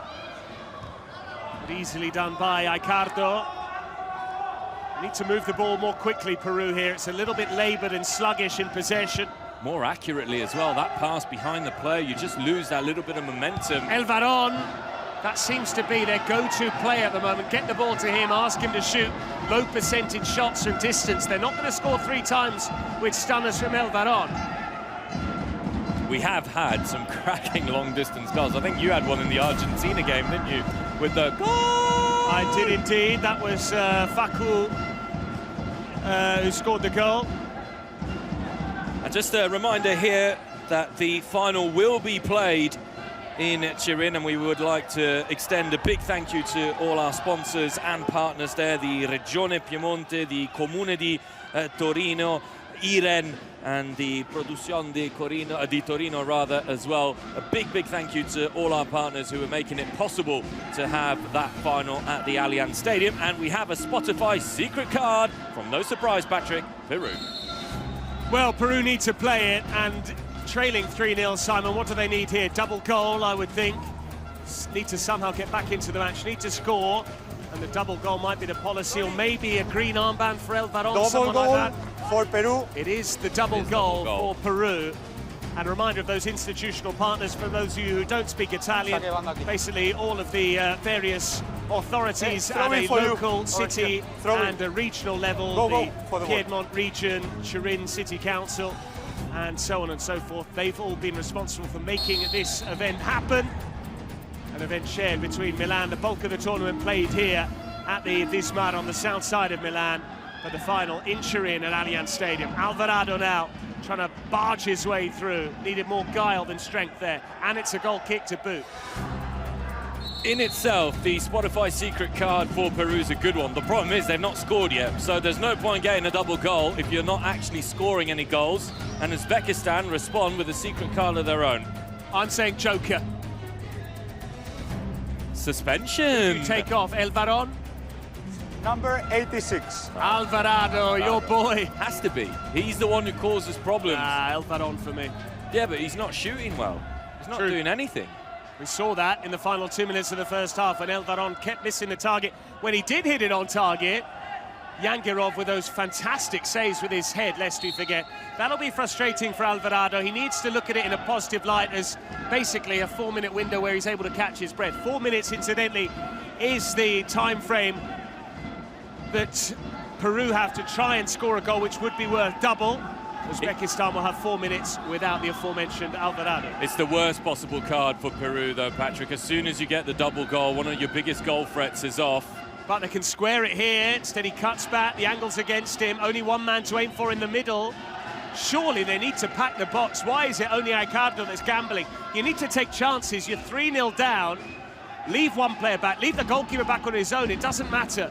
You need that double goal. Elvaron I agree, Dropping particularly. the shoulders deflected, it's easy. Particularly as if you don't score, you're going home. So whether you lose by 3 or by 5, in the end of the day, you got to try, don't you? But Alvarado, poor guy, he's played 3 games, and in 2 of those games, he's had to sit out a cumulative 8 minutes.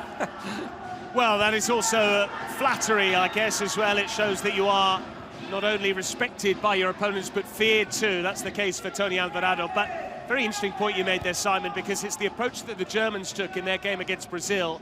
They were 5-2 down. They did give it a go, knowing that in the final minutes goals were worth double, and in gambling, in trying to get back into the match, they conceded twice late on, but losing 5-2 or losing 9-2 made no odds. They were through to the last chance, and they will play in our second match, lest we forget. Join us later on for Germany-Mexico, but certainly don't go anywhere, because this game is still very delicately poised. Delicately poised, and Peru have used 2 of their precious 4 minutes on the double goal. If that's an elbow to the face, this may be a bigger punishment than anticipated. It could well be, and we know that if it were an elbow and it deemed deliberate, it would be a red card and 5-minute suspension, which could certainly change the dynamic of the game. In the meantime, the check is complete. Peru take the free kick short, frustratingly so. And again, it's these sluggish sideways passes. El Varón being almost marked out of the game, at least being kept in that deep position. They've got Portilla playing up top, Peru. El Varón picking a pass. Someone needs to get a shot away. And there's frustration there from the Peruvian teammates who don't understand why the ball's being played backwards every time. Peru need to fire up. Look at the switch. The switch here is on. If he can get it, he can't. And here go Uzbekistan. They wanted the 2v1. Went down rather optimistically there, looking for a free kick. That's a better ball, at least a nice idea. El Varón, again, wants to take several touches. This time he's forced his way through. Aicardo into the mixer. Headed clear, though. And Uzbekistan content to clear their lines. Peru are trying, but they just seem to lack the quality. They're under a minute now of this double goal. What would you say to a substitution here with a goalkeeper coming off and you bring on an extra outfield player for the last 45 seconds of your double goal? Has to be done. It is a policy I've seen time and again in another of the sports I cover, handball. It's risk-rewards. You've got to go with it, because if they don't make the most of this secret card, then even if they were to score, say, 30 seconds from now, once that period has elapsed, it will be 3-1. If they score now, it's 3-2 and it's game on. But there's no urgency about the Peruvians. They seem almost at a loss as to the rules. Shoot, man, there was half a yard there. El Varón can't get there, the goalkeeper's out, and he needed to be at full stretch to avoid them going 4-0 down. 8 seconds, Simon. Pull the trigger, El Varón. Hit it, son. Hit it. There's no buzzer. They don't know, and they're running out of time. El Varón has wasted too much time, and had that gone in, it would have only been worth 1. And Uzbekistan are so comfortable here at Wismar. Peru have navigated their special moments, their critical moments, really, really poorly. The opening 5 minutes, the 2 minutes before half-time, and now the 4 minutes on the double goal has been an absolute nightmare in terms of this strategy and decision-making. And what's frustrating for me, Simon, is the fact that yesterday we had those first 2 games in the last chance round, and they were tight knockout matches. Morocco beating Japan 4-2, and that's a fabulous save. That's the closest Peru have come to a goal, and they came very close indeed. Alvarado's back on the pitch as well. Just a reminder, the captain returns. That's a good ball. I don't think it was offside. Aicardo, goalkeeper comes to claim it was Franco Colan, incidentally, who nearly scored there. He was a goal scorer in Peru's victory over Korea when they won by 4-3. But yesterday, a reminder, Morocco beating Japan 4-2.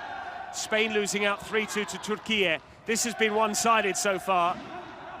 And Peru need to ideally get back to within 1 goal, or to at least score once, rather, so they're back to within 2, come that 38-minute mark, by which time they could score 1 to then make it 3-3.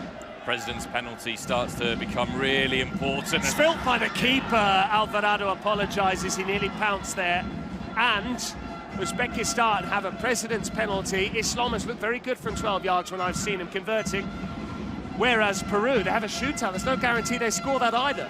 No, and that's why the President's penalty may be keen, because if Peru can score theirs, but Uzbekistan miss their penalty shootout, then it would only be 2 goals in it, and you go into the final 2 minutes just needing the 1 goal. So Brusset will also be under pressure to come up with a big, big save. He would indeed. Here goes Uzbekistan working it for Jabarov. The angle's against him, but he always backs himself from any position. And this is, again, a game of chess almost, because what happens frequently with this is, depending on which team calls the presidential penalty first, if they save it, then they often try that double whammy psychologically. They save it and then they go up the other end and score their presidential penalty.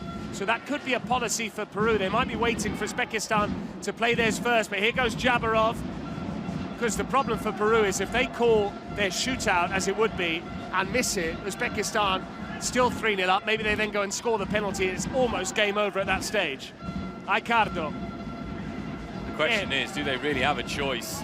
Because El Varón, what's that, 5, 6, 7 shots are completely off target? At least. Thinking here, Uzbekistan, almost call your penalty shootout first, give your president a little bit of a chance, go 4 up. That puts so much pressure on the Peruvian shootout. Clean sheets have been few and far between in this competition. You know you've defended really well if you do end up with a shutout after 40 minutes, especially with all these unique rules, a reminder, invented by the viewers of the Kings League. That was a wild shot that's gone out for a throw-in, so errant was the effort there from the number 20, Abdugaffarov. There it is, president penalty called by Uzbekistan, who are looking to drive in that nail in the coffin.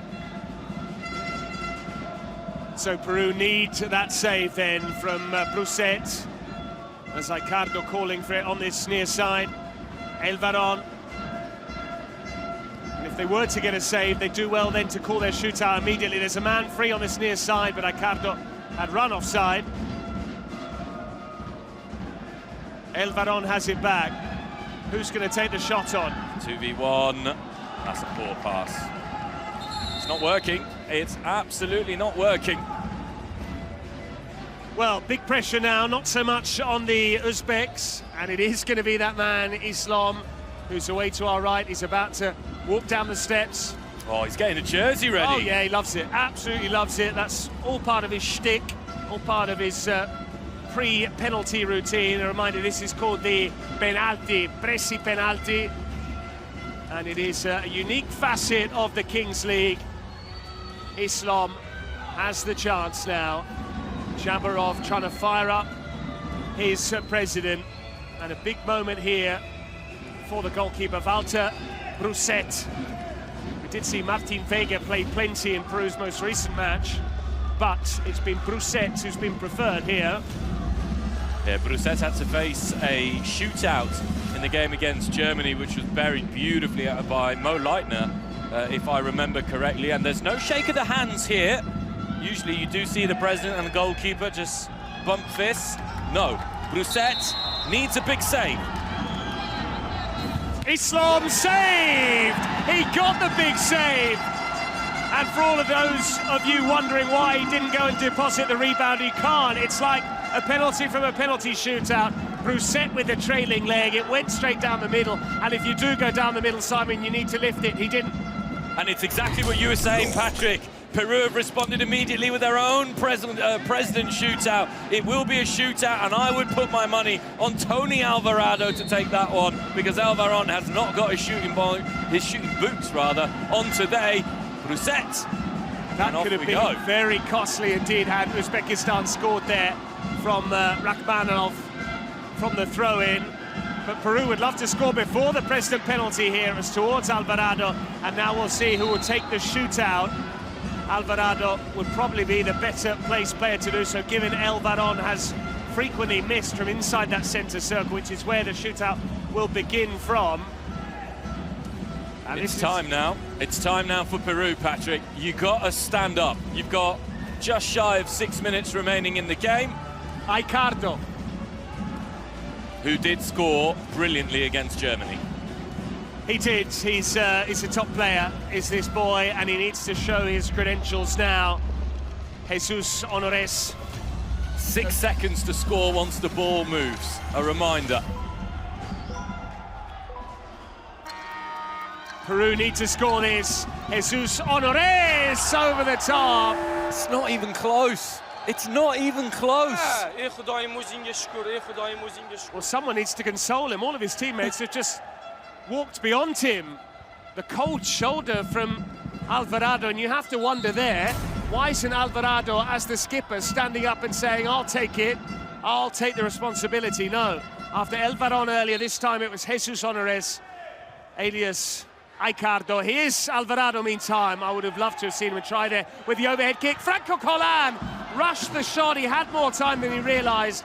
And I'm going to make a very bold claim, Simon, but based on what we've seen so far, I would be amazed if Peru made it through to the quarterfinals. Yeah, because they need to score twice. And if they do score twice, they'll probably go through and win the game. But what we've just seen from Tony Alvarado is what I expected from the beginning. Those long balls. And here's another one from Brusset. Alvarado! Oh, yes! The man has delivered. Route one from Brusset. Alvarado with an old-fashioned striker's finish. The flick past the Uzbek goalkeeper. They're back to within two. And as we approach the 38-minute mark, they're very much back in the game. That was absolutely brilliant, just as we were calling for it, Patrick. We were calling for it. It's happened. Big Tony delivers. And I think that might be the first ever dual goal call on the Kings League there. Both of us so excited to shout the name of Tony Alvarado, and all of a sudden Peru have a spring in their step. They don't want to lose the ball there to Jabarov. Bustos sending it in again. That's going to be their policy once more. Alvarado wants to latch on to more crosses into the box. It was there, though. A better ball, and it was there. Alvarado may have been offside, but the actual delivery of the ball was there. This is where Uzbekistan are going to have to tidy up. Now, a reminder, once again, if you score in the last 2 minutes, then you get 2 goals. So as it stands, Peru actually only need 1 to force the golden shootout. Provided that goal comes after the 38-minute mark. Were it to come now, it would still be 3-2. And if they were to score after the 38-minute mark, score without reply, that is, it would be 3-3. And as Simon said, we would go to a shootout. But Uzbekistan would also have the same opportunity to score. But here goes El Varón, it's a 2v1. El Varón dropping the shoulder, steadying himself and stroking it home. The momentum has shifted and it's now 3-2. The big player stepping up. Alvarado first, El Varón. Well, we've been a little bit critical of El Varón, certainly I have. But he steps up when he really needs to. That was such a beautiful drop of the shoulder to take him away. And Peru come again, Patrick. With Franco Collan, they want to score a third so they can then win it late on. That was the drop of the shoulder. He could have easily rushed it, took another touch, and just decided to drive it with his laces past the goalkeeper. The Peruvian streamer is very emotional indeed, understandably so. The fans are excited behind that goal. They've just witnessed 2 goals from Alvarado and El Varón, and that is why they are the key performers in this side. They don't go away. Here's El Varón on the near side. Can he now turn provider? Alvarado calling for it. El Varón, nicely done, shooting chance! Oh, it's off the post! So close to an equaliser. That would have been 3 goals in as many minutes, maybe less than Santiago Mayopoma. And you need luck on your side because the ball just bounces back to the goalkeeper when Tony Alvarado was waiting for the tap-in. This is an act of defiance from the Peruvians. They heard me say that they had very little chances of going through to the quarterfinals. And now with the final 7 seconds, if they were to score after the 38-minute mark, all of a sudden they win the game 4-3. Who would have thought that just a couple of minutes ago? Alvarado beaten to it by the goalkeeper. That won't count even if it does go in because the whistle's gone. And until they scored those 2 goals, it was looking like Uzbekistan were comfortable. All of a sudden, the shoe is on the other foot. What's incredible as well is that Peru have been able to get themselves in a position where if they now score, they win. There won't be a shootout at the end of the match, no matter what. It's impossible now. Son 2 minutos. Yes, Con un gol lo Simon hacemos. is very good at maths because these goals are all worth 2 now. Definitely not. And there is an odd advantage between the sides. There is no way by which they can now end with the scoreline. ko'rinib tursa iltimos. I'm willing to listen to the Uzbek Tito. Tayyor turlaring oldinda ko'rinsa mana barba qilasan. Rost kelgan joyiga o'rqatdiroq. Tepishga berma. Look at this from Peru, Patrick. They're out immediately. We know how much passion there is in Latin America for the national jersey, for your country. Uzbekistan take their time. They need to get back before the count is over. Remember, the light's out after the count, and that's why Uzbekistan don't want to give possession. Well, there might be some fatigued Uzbek players there because certainly there were some stragglers making up the numbers. Now the lights all on before they go out, and then it's 2 minutes of chaos plus added time. Who's going to make their way into the quarterfinals to take on Colombia tomorrow at the same time? False start from Jabarov et al. Advantage Peru, they have the first possession. And that's exactly it. You were saying Uzbekistan coming to the line late, straggling maybe physically. It has to be said that they've been doing all the defending since the 5th minute. Jabarov trying to make something happen. That's the problem. They do have a big reliance on him, the scorer of 2 of their 3 goals. Sandwiched in between was Javloblek. There goes Alvarado in the middle. He couldn't quite latch onto it, but a reminder, Uzbekistan with 3-0 up inside the early minutes. Now they're in danger of conceding. Alvarado, again, I was hoping he winded up there for the overhead kick. Instead he didn't. But Peru are suddenly now first to the ball, and they're keeping possession. The tide is with the team in reds. He trod on the ball, though. It's not had a good game, Segarra. A little bit of a slip there, but I just love Tony Alvarado. Plays 7-a-side as if it's 11-a-side, and he still makes him look so good. Jabarov, he'll want the return here. He's going to demand it back from his teammate. Those are the 2 scorers, incidentally, wearing 9 and 10. And Peru start again. It doesn't sound, the buzzer that is, exactly on the 40-minute mark. There will be added time, and frequently we see at least 2 minutes. So this double goal period is more than the 2 advertised minutes. That's a clever ball. Alvarado took it away from Segarra. No communication. He apologises now, the skipper. But certainly the player wearing 11 was the better place to finish that. El Varón shifting it again. He loves that drop of the shoulder! El Varón has produced again. This time with his weaker foot. But that is why he's one of Peru's top players. And they've now scored 4 goals without reply, from 3-0 down to 4-3 up, and this place is rocking. The Peruvian fans behind the Uzbekistan goal are absolutely bouncing. What a turnaround. I don't think we've seen anything quite as dramatic since the start of the tournament here in Italy. This is very similar to what we witnessed between Turkey and Colombia, albeit that was a golden goal. Peru still needed to score here. They were 3-0 down until a few short minutes ago. Those 2 goals gave them a platform. First Alvarado, then El Varón, and now El Varón again. His 2nd goal is worth 2.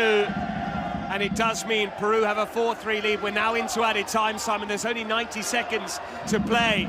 Uzbekistan have suddenly forgotten how to play, and it's so hard, that mental switch now, to go from defending the lead to trying to score, and that would have won it.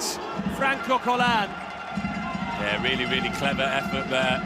Not waiting to get himself set. It's all with Uzbekistan, with Yangirov back on the pitch as well, the goalkeeper, to bring that extra man factor. Yangirov was tempted by the shot there. They need to get it to Jabarov.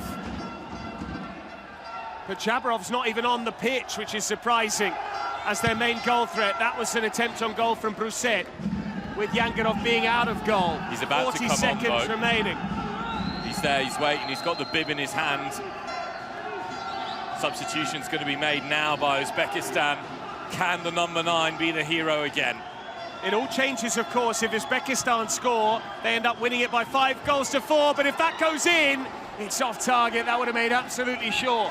20 seconds for Uzbekistan now, and they will be replaying this match in their mind. They were 3-0 up early on. They never went and scored again. They got too comfortable. Yangirov, and here's an opportunity for the Uzbeks. It's blocked, but they score! How dramatic is this?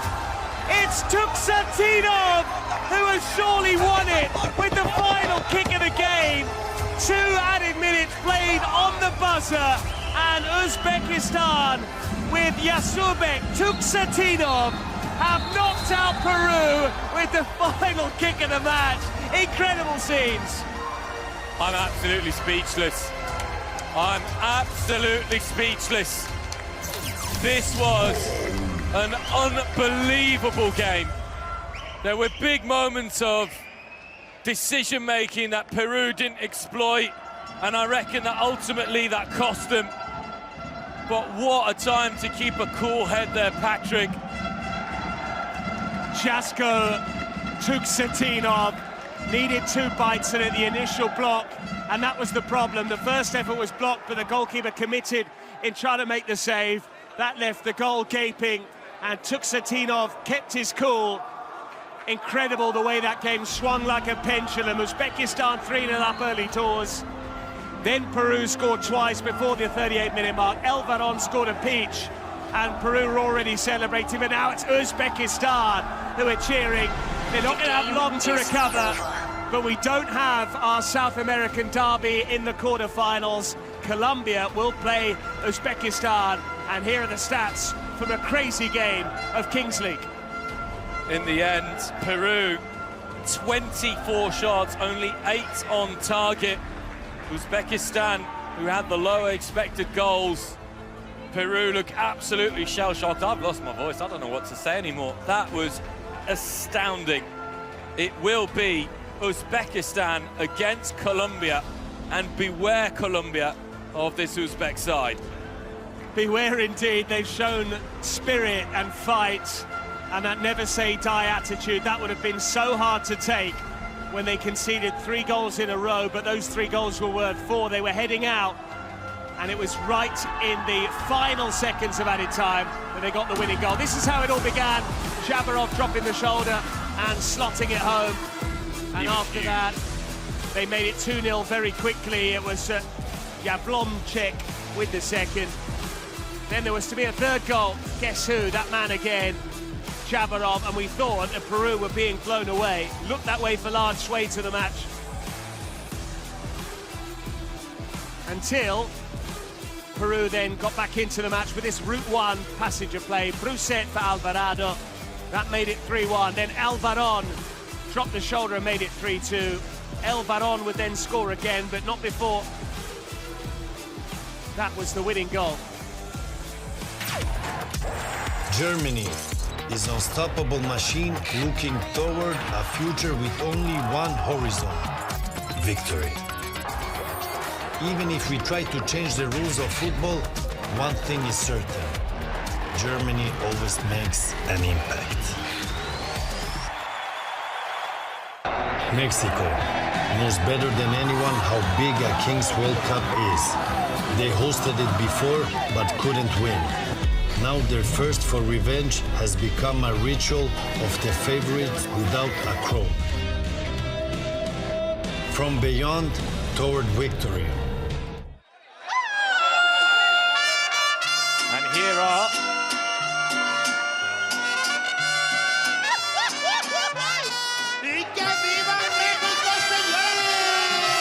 Mexican band mariachis are here to provide a little bit of atmosphere and dancing fever.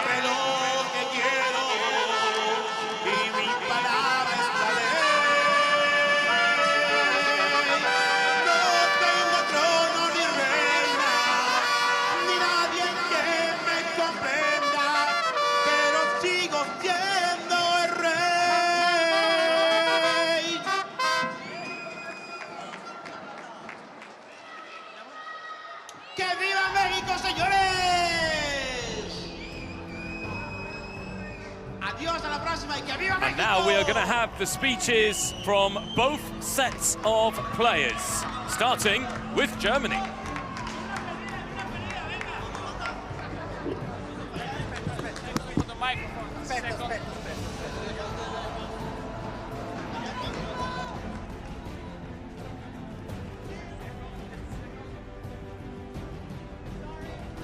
So Germany, who are up against Mexico. Mexico, the clear favourites here to win the game, 75% to Germany's 25%. We are now ready for Männer, wir haben nicht mehr Leitner. viel zu reden jetzt, okay? Wir sind hier für unsere Mission. Wir gehen jetzt da raus auf den Platz und zeigen was. Wir haben was gut zu machen, okay? Wir zeigen, dass wir unsere Mission durchziehen. Unsere Mission, hier erfolgreich jetzt Fußball zu spielen. Die anderen sollen machen, was sie wollen. Wir haben genug geredet. Wir spielen jetzt Fußball. Also, vamos, Jungs, komm, auf geht's, ey!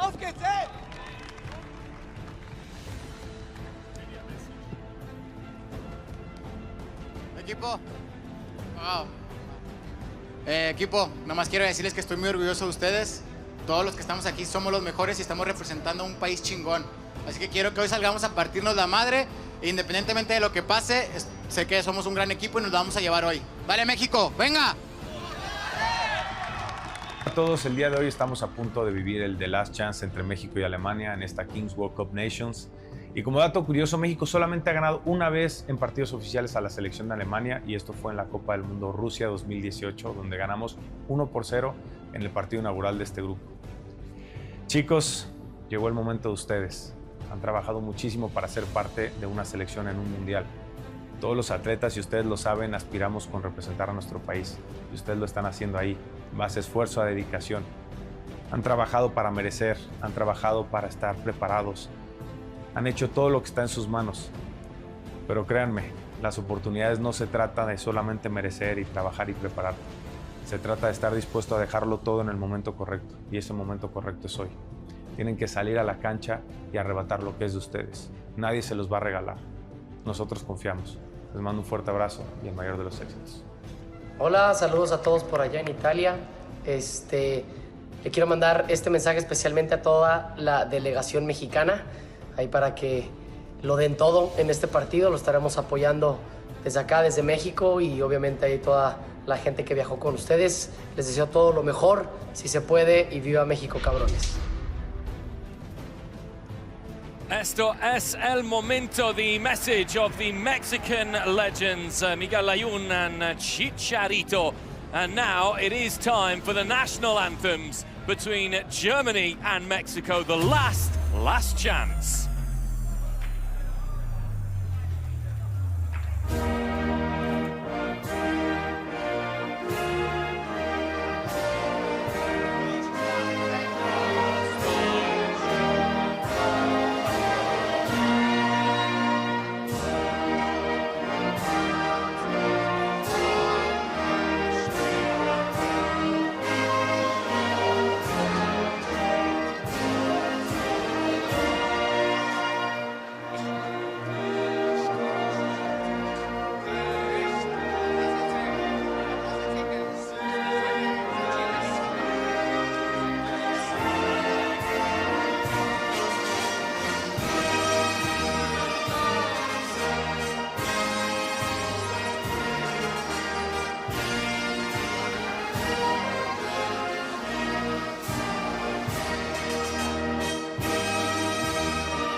Collective cry of vamos there from Mexico. They're up against Germany in their second last chance match on this Tuesday, day 6 of the Kings World Cup Nations, Italy 2025.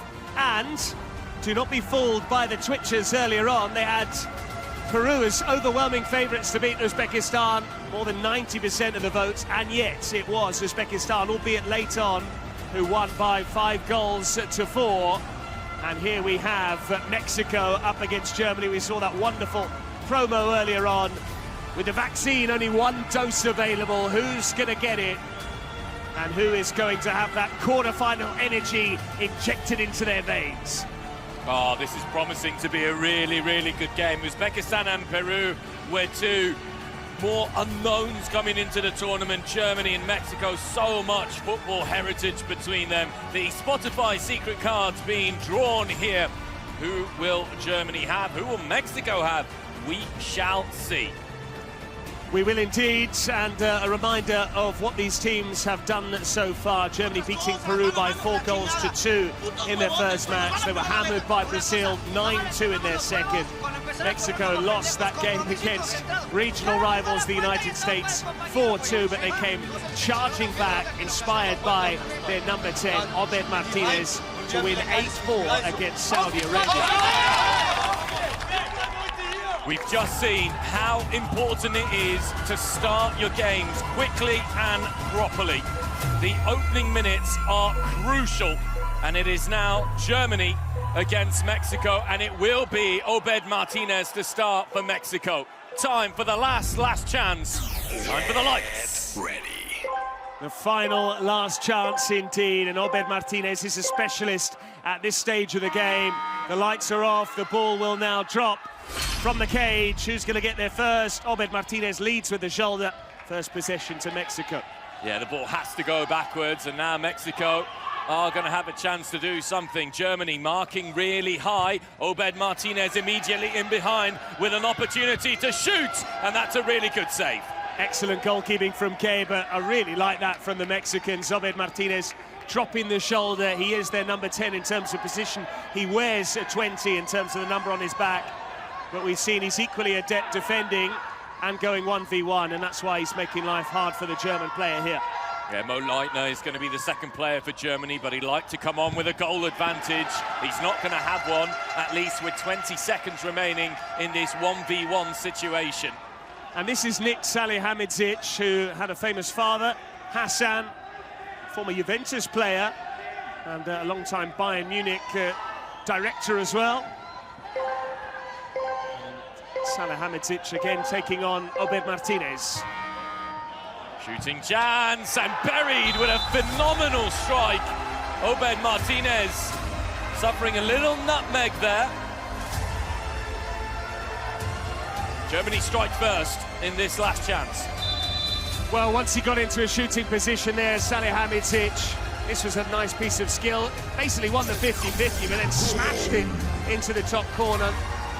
Not necessarily a nutmeg, but just great desire to win the 50-50. And as we see that replay, what's happened at the other end, Simon? What an unbelievable strike from the goalkeeper. We've said it all throughout the tournament. Goalkeepers play such a crucial role. What a strike. You can see it here as we keep an eye as well on the live action.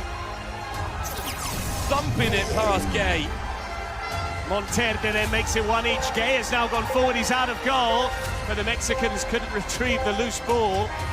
And another player will now enter the fray.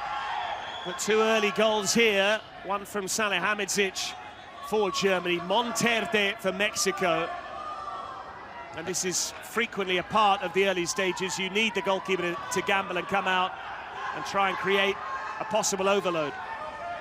And this game has really started out with a promise that it had promise coming into it. It's delivering here. Played just wide once again by Salihamidzic. And Thomas and I were speculating the other day as to whether that Diego on the back of his shirt, Nick Diego wearing 7, is a homage to the late Diego Maradona.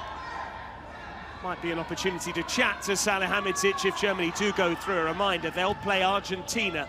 The winners of this are up against the Albiceleste in the 4th and final quarter-final. That's not till Thursday at 7 p.m. Mexico here might be able to pull the trigger. They do. Still going to be a Mexican ball as we go to 4v4.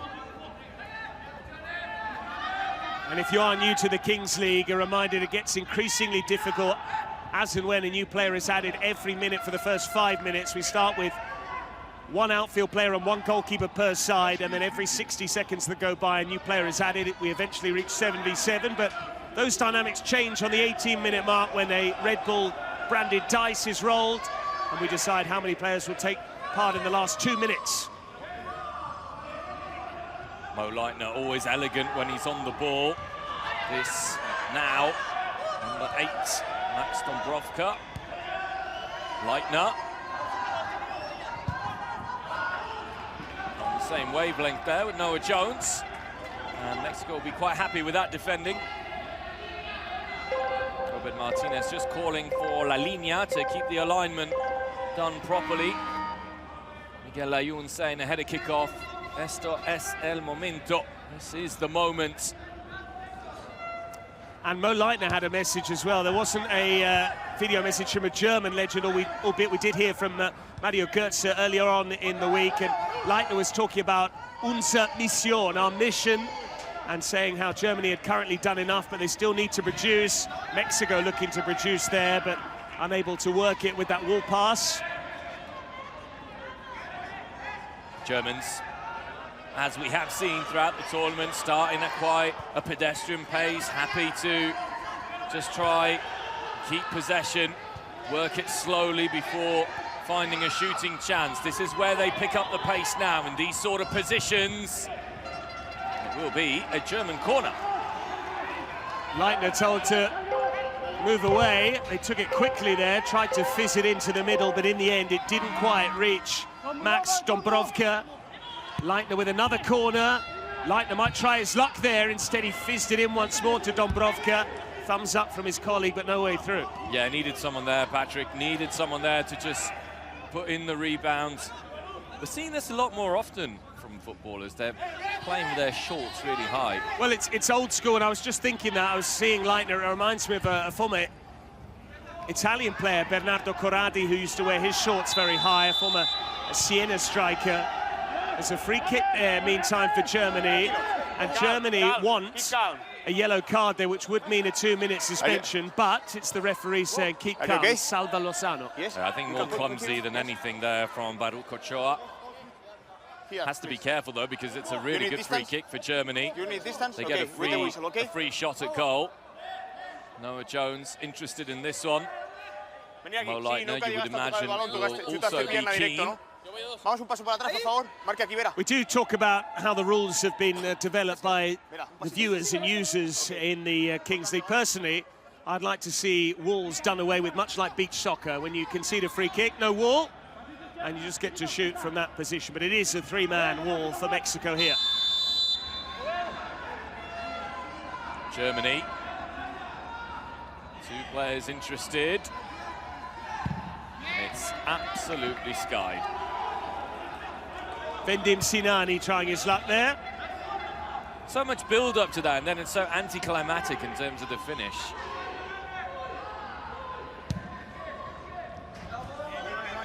Mexico, who have left it up to their goalkeeper so far to get the equalising goal. Gay can collect, but not the same pace that we saw, considering the game we've just witnessed with Uzbekistan and Peru. This is much slower. It's been a slow burner, but then again, lest we forget, with that game between Uzbekistan and Peru, Uzbekistan scored 3 goals early on, and then the game did slow down a bit. So we had a flurry of goals there, all concentrated amongst one side. Leitner's ball in, but after that, the game really then came to life in the closing stages. Peru scoring twice, then going ahead 4-3. If you did miss our earlier game before, that winning goal from Tuksatinov to make it 5-4 to Uzbekistan. A reminder, you can follow all of our matches live, the various King Leagues accounts. We've got several streams this week. That's lovely football. That would have been a beauty. Yeah, it would have been really, really nice there. Baruch Ochoa, number 9, once again, holding off the German centre-back. Mexico have got to try and move this German team around. Obed Martinez, Ochoa again. Who's he going to drop to? Well, Obed Martinez completely missed his kick there on a volley. That was a very presentable opportunity for him in particular, because he's already showcased what a gifted technician he is, especially scoring plenty of goals against the Saudis, which is why he's right up there in the conversation as to the top scorer in this competition. Nadir there as well, and Kelvin too, lest we forget. Nadir, who's the reigning Corona de Oro, he's already safely through with the Moroccans after they beat Japan in the early game yesterday. Here's Germany coming forwards, blocked again. This is where Mexico need to break with a little bit of speed. Obed Martinez being followed all the way. Ochoa. Now Vera, who moves it across. Not much intensity being brought by the Mexicans or the Germans. It's one of the things with Kings League that at times the format does mean you see a lot of action at the beginning and then a lot of action at the end. Little collision down there. But the best thing about the format is it does give us scenarios like the one we just witnessed. Peru were 3-0 down to Uzbekistan. It was very one-sided. But then what happened was Peru got those 2 goals, got momentum. They were back to within 1, which would give them a winning goal scenario. They even scored what looked like the winning goal, only for then Uzbekistan to completely turn the game on its head. And I think whoever conceived of that particular rule got it absolutely spot on, because it has meant that every game has gone down to the wire, with the exception of maybe a couple, and even then, those high-scoring finishes, the likes of Brazil-Germany 9-2, is because Brazil scored 2 goals late on that were worth 4. Yeah, and I think what's really clever as well is that you take out the possibility of a draw from the equation, which makes it very interesting to watch. I think the Mexican player, just on that earlier contact, was a little bit lucky because he came swinging with his arm around and caught the German player was trying to defend. VAR choosing not to get involved, and the referee allows play on there. But that's something we've seen time and time again, Patrick. Referees tend to allow play on for, you know, 50-50 collisions. Absolutely, and as they say in this part of the world, as that shot goes in, Monterde keeps it out. This is what we call arbitraggio al inglese, English-style refereeing. They're not going to just blow for every single tumble or fall, and the players need to get used to the officiating as well, because the last thing you want to do is leave your teammates short-handed. Yeah, it's something Thomas and I have said, and I'm sure that you'll agree as well, Patrick, that those 50-50 chances, it is nicer to see play on. We're used to it, of course, as Englishmen on the world feed here, bringing you commentary. Germany still passing the ball around, and now's the chance for Jones. Good goalkeeping there from Monterde. Had his legs open and, yeah, shut them down. But the goalkeeping appreciated by those Mexican streamers there. Monterde certainly the man of the match for Mexico at the moment. Goal. And good saves when he has been called into action. We've seen very little of Mo Leitner, which is surprising.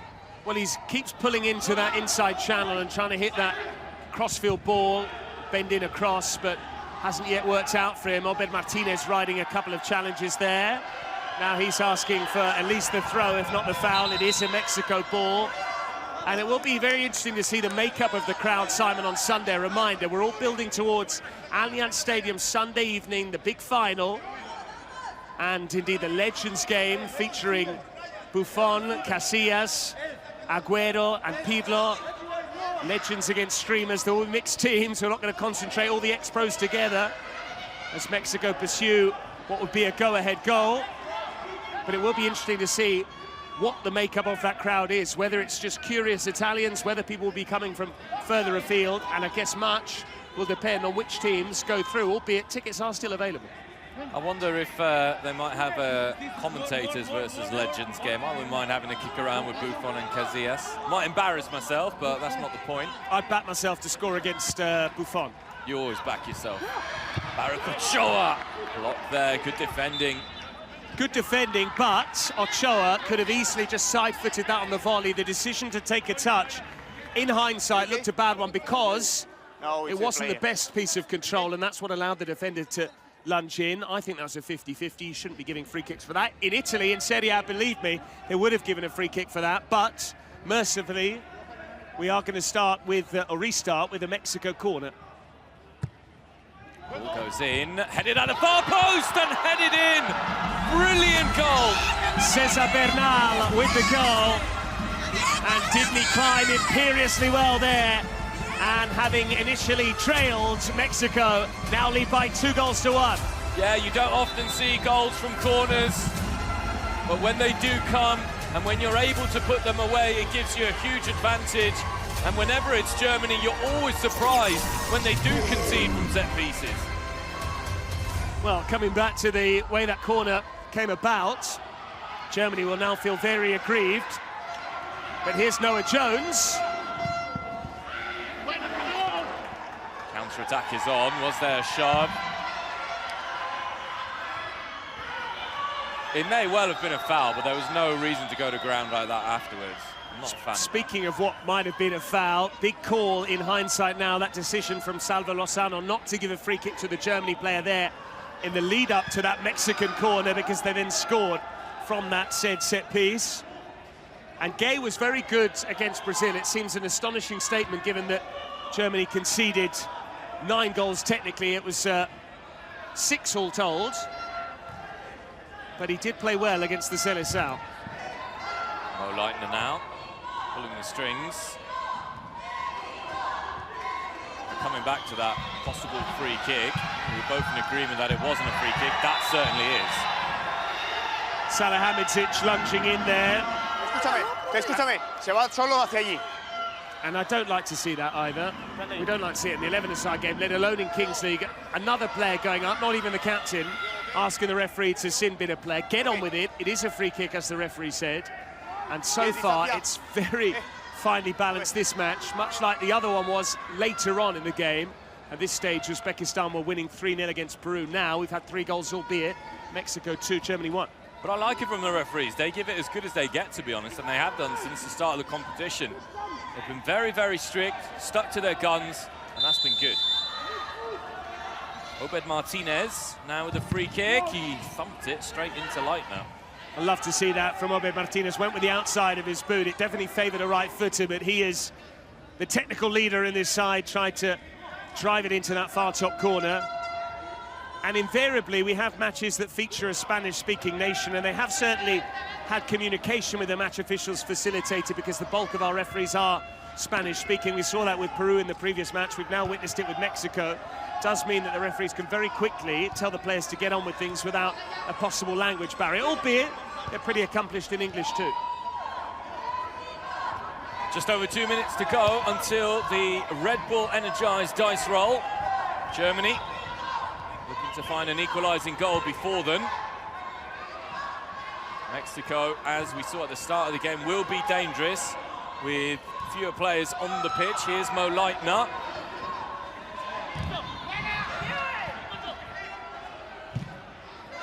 Robert Martinez getting back, but then he missed the ball, not for the first time. Yeah, just missed his kick there with his weaker side, trying to clear it away. But he won't be unhappy, the Mexico captain, because it's been quite the response from them. The tree, as they're known, because of the tricolour. Oh, I can't believe he let it bounce there, and Noah Jones didn't gamble on it, Simon. No, he didn't. And he's had a decent game so far as well, Jones. He has been a threat going forwards. Got USA nationality as well, Noah Jones. That's a decent tackle. Here he is, Jones. It's funny, when I've been seeing Dombrovka wearing 8 from a distance, he looks very much like Toni Kroos in terms of shirt number and build. And when I see Jones, I often think of Jerome Boateng as well. Ooh, I'm not sure I agree with Jerome Boateng. From this distance, look, exactly the same hairstyle, same facial hair, same nationality. I agree with the socks pulled up. That was very Boateng, wasn't it? Did Boateng have a beard? I don't remember it with a beard. Had a goatee. A goatee. Yeah, that's what's putting me off. But the Toni Kroos comparison is absolutely spot on. In fact, I almost said Kroos before. And do you remember Jerome Boateng had a spell in Serie A? Can you remember with which club? It was with... He doesn't know. Recently as well. Yep, you should know. Salernitana. Yeah, Salernitana. I was thinking of Umtiti. Ah, yes, another World Cup winner. No, you're right, Saleh. But Dixon. didn't he play like 1 or 2 games? Yeah, he did. All the Oh, time. we're ticking down now. Take the shot, Mo. To the Red Bull dice roll, and I've got a bird's eye view of it here. Who's going to be rolling the dice, Simon? It's going to be Manuzzo and Frenesi, the Italian presidents, who are about to roll, and it falls on a 5. Oh, that's disappointing. It's a bit of an anticlimax, isn't it? We want to see as few players as possible. And it was quite interesting there because the two Mexican streamers also down further to my left, they were actually holding up 3 fingers as if to say, that's how many players we want. They've actually just signalled a heart to the Italian presidents, so there you go. Yeah. Well, Schlusskeeper, 5-5. We'll listen to the Germans. Or not. 18 seconds, we're back straight away. Well, I was going to say Kings League, you know, it is where love blossoms as well. You know, we love this game, and I'm sure there are plenty out there who love it too. And if romances are to blossom amongst the Kings League community, why not, Simon? I'm all for it. So too is Thomas Lawrence. Thomas Lawrence, absolutely. First and foremost with Obed Martinez. Lights out in these last 2 minutes of the first half. And it is going to be a Mexican ball because the German player reached it first, but the ball went forwards, which you cannot do. It has to go backwards. Therefore, Mexico have possession. And Mexico will have a chance, or the first chance at any rate, to go 2 goals ahead. They will, but as you can see, this is a scenario which mirrors the 4th minute of the match. We start with 1v1 in terms of outfield players plus goalkeeper. Then after 60 seconds, it's 2v2 and so on and so forth. We now have 4 outfield players on the pitch, plus the goalkeeper, so it's essentially 5v5. We're only 2 players short per team of a full complement, so there's not much space, but Monterde loves it from there, and this keeper spilt it, Simon. That's a penalty. Ooh. That has to be a penalty.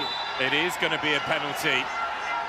Is there a card? It is going to be a penalty. I don't think it's going to be a card. I think it's clumsy more than anything. Let's have a look at it. But this is poor from Germany all round. They allow Monterde to shoot, then Gay spills the ball, and then he's very uncontrolled in the way he comes out. But credit to Ochoa for the way he pounced on the loose ball. He sensed the opportunity. He's taken a clattering for his troubles, but he has won his team a penalty, and all of a sudden, Mexico have the chance from 12 yards to take a 2-goal cushion here. German streamer not looking particularly happy. The Mexican streamers calling for a yellow card.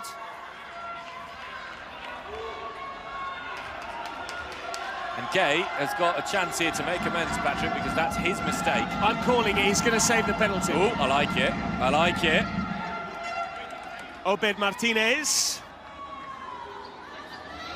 Well, Obed Martinez, does he really miss?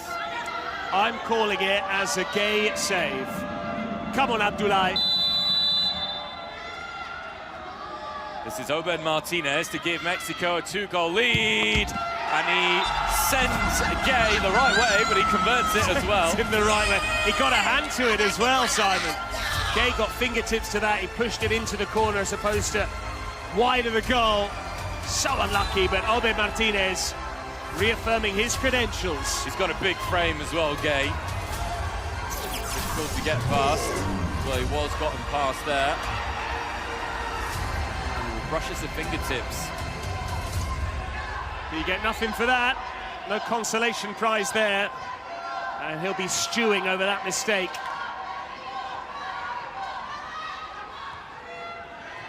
Germany, more than ever, need to try and find a goal before half-time. There's a shooting chance, it drops. Shoots, does. Pressure here from Germany, good spell. I'll tell you what I'd like to do at one stage is quote the iconic catchphrase of Manuel Pascali. That's Salihamidzic meantime. And if the moment warrants it, I will be coming out with, this is why we love football. I spoke to Manuel Pascali yesterday about this. He was a bit disappointed. He wasn't asked to try out for Italy. Well, he was asked to try out, but he felt he didn't need to go past a few minutes of a trial. And he was a little bit disappointed that Italy didn't turn to him. I'm going on record there. Manuel Pascali, performer in the GOAT League, a similar sort of format, albeit lower level in Italy here. Okay, Kingsley. Oh! How about that? Juan Cisneros. Brilliant. Absolutely brilliant strike. And just like we saw in the previous game, one team starting to pull away. It's Mexico, who were the pre-match favourites. And it is half-time. And Mexico have navigated this last 2 minutes of the first half brilliantly. That is a fabulous way to end the first half. Clever little back heel just to put it into an area, and Cisneros smashing it into the top corner. Again, Gay got fingertips to it with his top hand, but he wasn't able to keep it out. And Germany, despite scoring the first goal, are now 4-1 down. Alles ist möglich. Bleibt trotzdem mental ruhig, kommt aber ins letzte Drittel und sucht Abschlüsse. Das brauchen wir. Taktisch ruhig bleiben und letzte 5-6 Minuten machen wir auf. Aber die 10 Minuten taktisch clever, kommt über außen, 2 gegen 1 und in die Box, in die Box, in die Box, immer wieder. Ihr habt Todeszellen doppelt. Dahinter ich, rechts Nick, Dombo, Happy und Noah. Lasst sie bereit sein. Ich will dich gleich im 2 gegen 1 immer dabei haben. Okay? Wir haben die Karte, Tode zählen doppelt. 32. Minute nehmen wir die und dann schießen wir in den letzten 3 Minuten, 8 Minuten 3 Tore. Hey Männer, nichts verloren, nichts verloren. Bleibt dran. Ven. Jugador estrella, vamos a Diego, a Barugo, a Obed. Diego, Barugo, Obed. A little bit of tactics here, Roderick, trying to be kept on the slide. I think we can listen into it though, can't we? We can indeed. We heard from the German message a little bit earlier on. Certainly plenty of passion conveyed there, but they haven't really turned up so far, despite taking that early lead through Salihamidzic. And it is Mexico, driven on by Obed Martinez. That goal, Simon, that made it 3-1, now takes him on to half a dozen for the tournament. He's joint top scorer with your man, Nadir. Yeah, Nadir Lua, who was excellent for Morocco again after having a pretty quiet entrance into the tournament. But these are 20 important minutes for Germany. There's a little bit of afters here going on between the Mexican and German players. That will just add to the spectacle. Secret card played immediately. And who's it going to be, Simon? Mexico with the secret card, responded to immediately by a Germany chance, which didn't go anywhere. So let's have a look. Mexico will draw this secret card, and it will be... Okay. Star player. Spotify star player for Mexico. So that's where they get the green armband, isn't it? And for 4 minutes, a goal is worth double. Exactly. And guess who it's going to be? Obed Martinez. I mean, he's now going to have 2 armbands. He's got the captain's armband and the green armband, as if he hadn't already accessorized enough. Obed Martinez will have the chance to go from 6 goals in the tournament to 8 if he were to score in the next 4 minutes. And I'm sure Nadir Lua somewhere is watching, gufando, as they say in Italy. It's maybe sticking pins in him. I like his boots as well, Obed Martinez. Very partial to that pink. Yeah, well, I mean, you've already been begging for gear, so maybe ask him for his boots as well. Why not? Oh, Obed Martinez is 1v1 here, Simon. Here's the star player. Took it a little bit too far. Maybe should have taken it on a little bit earlier. The angle was against him, but I certainly would have backed him to come out on top in terms of pace up against his opposite number. There's a huge man, Paul Herbert, on the ball here. Paul Herbert, who's been wrestling with Baruch Ochoa since the start of the game. Germany! Penalty, no, offside. I tell you what, why doesn't he head that? Why on earth doesn't he head that? Just so casual, bizarre. Bizarre from Pascal Somme. No relation to Simon, lest we forget. Dime. Okay. Está bien. Why not? I mean, it wouldn't have counted anyway, it's offside, but surely just head it, no? Yeah. Before it's outside and after the hand possible hand. Okay? That was lax defending from a Mexican point of view. Better from Germany in this second half. You could hear their coach at half-time saying 13 Minuten.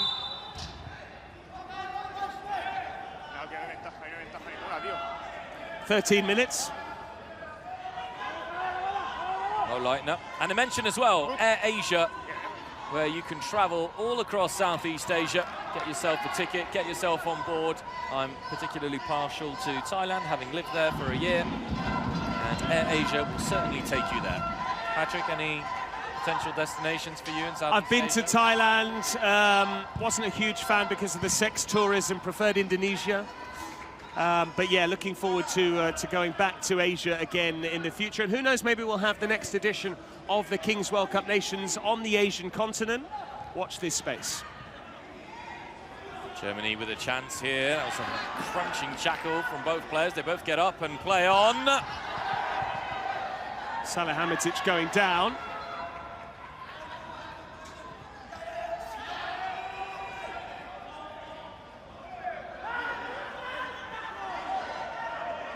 Mo Leitner. Space here for the Germans. Leitner was taken away from him. Crucial toe poke at the ball from one of the Mexican defenders. They're pretty comfortable now in terms of the scoreline, Mexico, but we know how quickly things can change. We saw that in the previous match. Uzbekistan had a 3-goal cushion. They were 3-0 up and nearly lost that game, but for an added time winner. Leitner stings the gloves of Monterne. Well, Leitner or someone else needs to step up now for Germany. Salihamidzic waiting on the edge of the box. He scored Germany's only goal. It could be a good option here. Instead, it's into the middle. Soames' header repelled. A lot of saves coming in quick succession there. Soames a little bit central, either side of the goalkeeper, and it was probably a goal. Here's And the then chance the again. volley coming in after that from Leitner, who took the corner. It's getting a little feisty out there, niggly between both sets of players. It's what we want to see more of. 15 minutes remaining in this game. As it stands, Mexico are setting up an all-Latin affair with Argentina. And you have to say the Spanish-speaking nations have done very well in this competition so far. Except Spain. And Peru, who just bowed out, but went very close.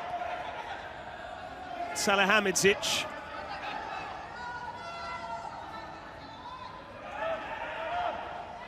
Still think Germany are moving the ball around not quick enough.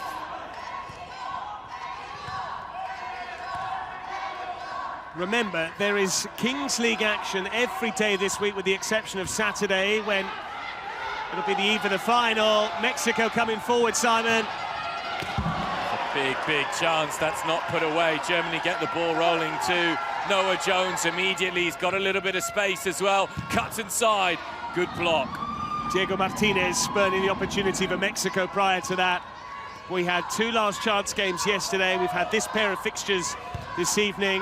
The quarterfinals begin tomorrow and continue through Thursday. And then the semi-finals on Friday. Saturday we'll have the press conference to preview the final on Sunday at Allianz Stadium in Turin. And if you were to pick out 2 finalists from the teams you've seen so far? 100% Colombia against Brazil. Wow. 100%.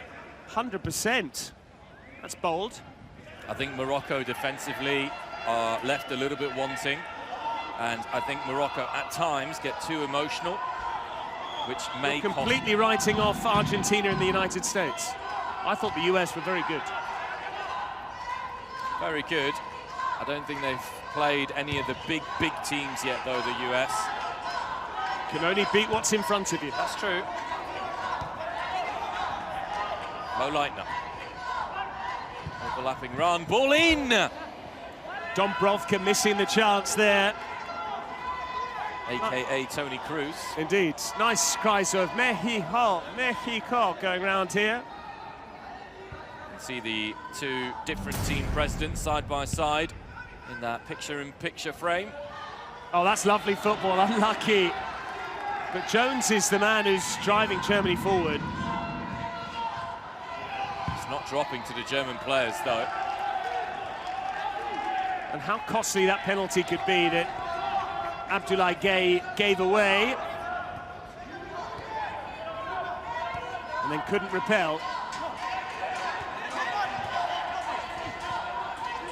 How soon before Germany play their presidential penalty? Obed Martinez hadn't made the most of this green armband.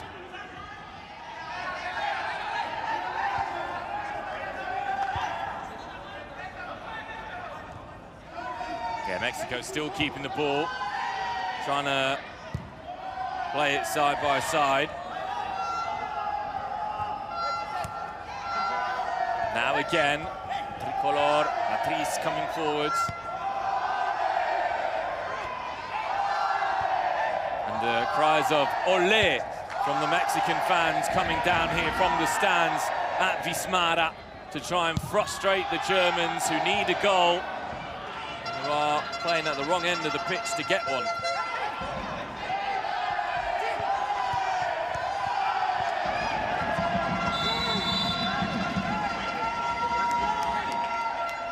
Germany starting to lose their cool, Patrick. They are, and it's difficult. It's a difficult scenario now for Germany. It's trying to strike the balance between how aggressive to go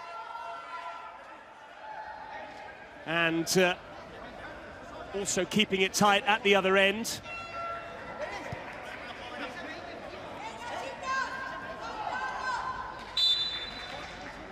Germans need to find something to get themselves going.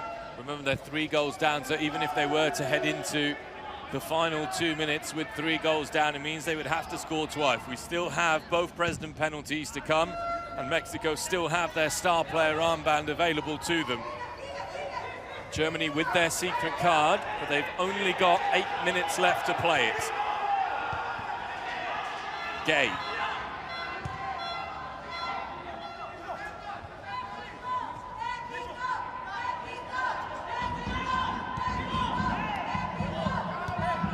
Still the Germans with the ball. It's a bit predictable from Germany so far. Presidential penalty on the way. Ball dinked in. No one at the back post at all there. And was this foul play from the Mexican player who connected with Salihamidzic? If so, this could be a further twist. Free kick's been given. And a reminder, Germany don't have their president taking a penalty, so it's going to be a shootout. Be interesting to see which player they defer it to. Presumably Mo Leitner might be the one that they want. Mo Leitner took the shootout against Peru, and it was a really, really nicely taken shootout. Okay. President penalty. First, penalty president. It is going to be Leitner as well. I wonder if he's asking one of his teammates whether they want to take it. Hey, wait in the line. So Germany are going to have this, and then they're going to have the free kick. So a potential double scoring chance here for the Germans. Mo Leitner needs to bury this. Leitner goes. Leitner, and it's saved. Antonio Monterde continues to be the star of the show for Mexico. And again, just there, that's where you want to see the player really put their boot through it. Too often we've seen them try and drop the shoulder and curl it into the corner. It was quite predictable from Leitner. It just hasn't been good enough from the Germans. They've very rarely put Mexico under pressure. Scored inside the first 2 minutes. They've rarely looked like scoring since. Now the free kick. Nadzad Plavci about to take this on. This is where they need something to happen, Simon. This almost has to go in. Not because they're running out of time, but they need a lift from somewhere. They need to try and gather some momentum. Absolutely. And I would say here, just get it on target. Plavci goes. Tell you what, it left his boot really nicely. Corner. Caught the top of the wall. Monterde couldn't keep it in play. Now we're going to have a brief stop in play whilst the Mexican player gets some treatment. And the Germans have also played their secret card. So let's see. Okay. What's your money on this time? I'm going Joker. Penalty. Double goal for Germany. Goal. Again, double goal. In theory, on paper, you think this is perfect. They're 3 goals down. You score one, you're back to within 1. But Germany, much like we saw in the previous game with Peru, who had exactly the same secret card, if you don't look like scoring, it doesn't help you much. In fact, Peru only got going as and when that last 2-minute period began, and suddenly there was greater urgency.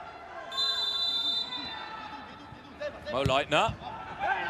I would say the difference with Peru is that this is a little bit further on in terms of time. Germany have only got 10 minutes. They'll start throwing caution to the wind, which might just help them in terms of pushing forwards for that goal. But they have in trouble Mexico enough. Mexico still have the star player.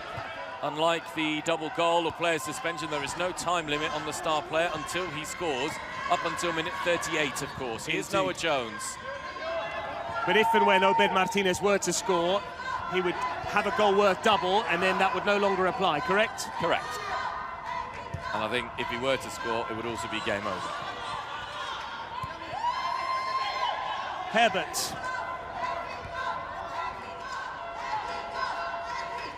Leitner. The thing you would say about the Germans is you don't feel there's a player, apart from perhaps Jones, who can really do the difference in a 1v1 the way the Brazilians, the Colombians, the Moroccans maybe can do. And that's such a huge part of Kings League as well, in these small-sided matches, especially when there are fewer than 7v7 on the court. And we are going to again move towards that vantage point when the 38-minute mark comes around. Space on the far side. He went the wrong way, though. Had a man over on the left. And good distribution as well from Gay. Noah Jones has a man free. Nicely done that by Paul Herbert.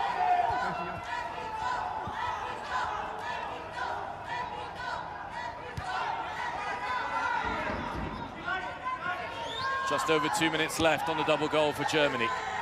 Someone needs to start taking shots. Leitner keeps wanting to spray these pretty passes around. It's not going to cut it. Have a go, man.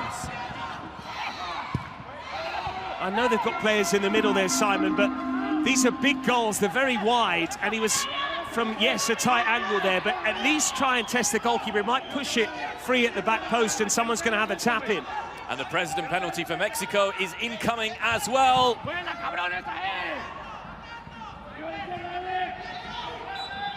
That is sloppy, sloppy, sloppy from Plavci. Gets a pass at close range wrong and allows Mexico now to possibly bury the penalty, which would take them 4 goals ahead.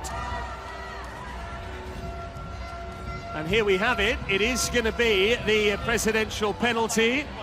Gabo Montiel, I think it is, isn't it? That is strong hair. Well, I like the fact he's come prepared, Simon, in terms of his attire. Ankle socks, slightly curious decision.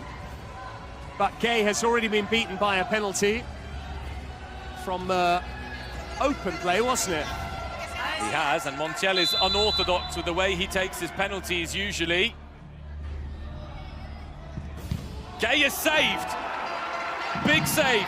Big moment for the Germans. It remains 4-1. They needed that, especially with Leitner having missed his shootout. So both presidential penalties have been played now, but at least Gay was able to keep out from Montiel. And I think it's a pride issue as well for goalkeepers when the presidents come on. They don't want to be beaten by a layman, by someone who doesn't necessarily play football at the highest level. But the president's well within their rights to take the penalties, and it is such a huge part of this sport as well. Baruch just losing it there, Plavci.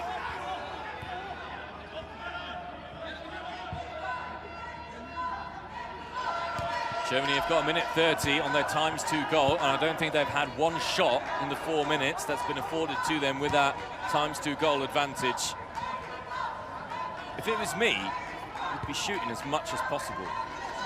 Exactly, and you almost want to see some sort of opt-out possibility when you do get a card you don't necessarily want to play and say, I'll tell you what, I'll barter with you. I don't want 4 minutes where it's a double goal. I'll tell you what I would like. Give me half the time, but I want, I don't know, a green armband, for instance. This is good, though, from Germany. Dombrovka over the top. Lacks the finish. Mexico taking their time. Germans unhappy, understandably so, with the time wasting. We're approaching the 34th minute. Montebde goes long. That's a foul by Jones. It's not a card. I don't like all the histrionics every time. Yes, he's been hurt. And that will be painful. No, it's very strong. Yes. Okay. No, I think very, very, very late, sir. No, it's very strong. He says it's very late, Simon. I don't think it was that late at all, but it's almost game over now for Germany. They've got 4 minutes left until we reach the 38-minute mark. They're now going to be a man light for 2 because of this sin bin. Noah Jones has gone. Mexico 7v6 and 4-1 up. I don't think there's anything deliberate in what Noah Jones has just done.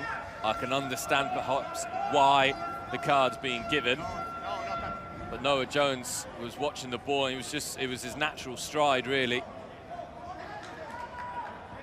Surprising, because as we were saying earlier, all the 50-50s usually don't even get given as fouls, and here we've had a foul and a yellow card. And again, and Mexico. That's why Leitner's saying to the referee, no chance, no chance. Now, if you're Obed Martinez with that green armband, are you not tempted to shoot? Well, there's my answer. I would have loved to have seen him try to go for goal directly there. He hasn't. But it becomes easy now for Mexico to keep the ball, doesn't it? They've got a man advantage. Easier, shall we say. And the Olés come down again. It'll be frustrating for the Germans. Germany were beaten by Mexico at the last World Cup in Qatar, if I'm not mistaken.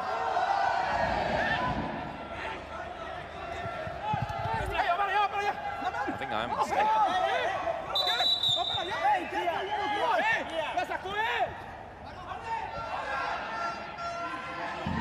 Just don't see anything in this German side at the moment that leads you to believe that they might be able to do what Peru did, which was overturn a 3-goal deficit. Even then, it was a valiant attempt from Peru that ended ultimately in disappointment when there was that very late goal from Tuksatinov with actually the final kick of the game. I don't remember ever really seeing that in an 11-a-side game, but the 2 added minutes had been played in the previous match. Uzbekistan were down 4-3, they won 5-4 with that goal. But in many ways, though, Germany, if they don't concede in the next minute, will also be relatively happy in the sense that Obed Martinez's green armband will go. It does mean they'll have to score twice in the last 10. And is this going to be a yellow card? No, it shouldn't be. And also because Dombrovka really exaggerated the fall there. He was caught, but went down in installments. I think he had a chance to shoot as well. So on that basis, if he had a chance to shoot, then maybe I share your opinion that it could have been a yellow card. Noah Jones will be back on in 20 seconds, incidentally. Leitner was unable to put away his penalty shootout before. Germany could do with him putting this one away in the top corner.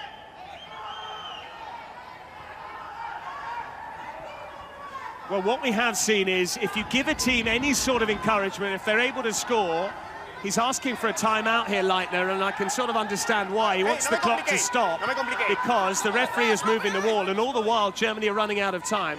The clock continues to tick on. Mo Leitner with the free kick, and it just didn't dip enough for the German number 10. And again, I would query the technique there in the sense that, yes, there's a 3-man wall, there's not too much goal to aim at, but rather than striking it off target, try and drill it, even the goalkeeper's side. Go around, don't try and go over the wall, just go to the side of the wall and ask the goalkeeper to make a save. Test his handling and see if he won't spin it to a player in white. That's a clever touch. Dombrovka there, though. Noah Jones is back on the pitch, by the way, and Obed Martinez nearly scores in that final minute where he will be able to wear the green armband. And Simon, we've seen some wonderful goals this week.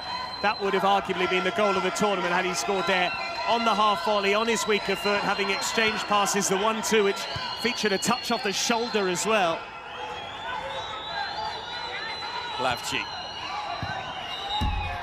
It is going to be handball given against the Mexicans. Germany have 20 seconds to score, and they could do with a big goal here because it means they would have to score twice in the last 2 minutes. No, ven aquí. Diego, ven aquí.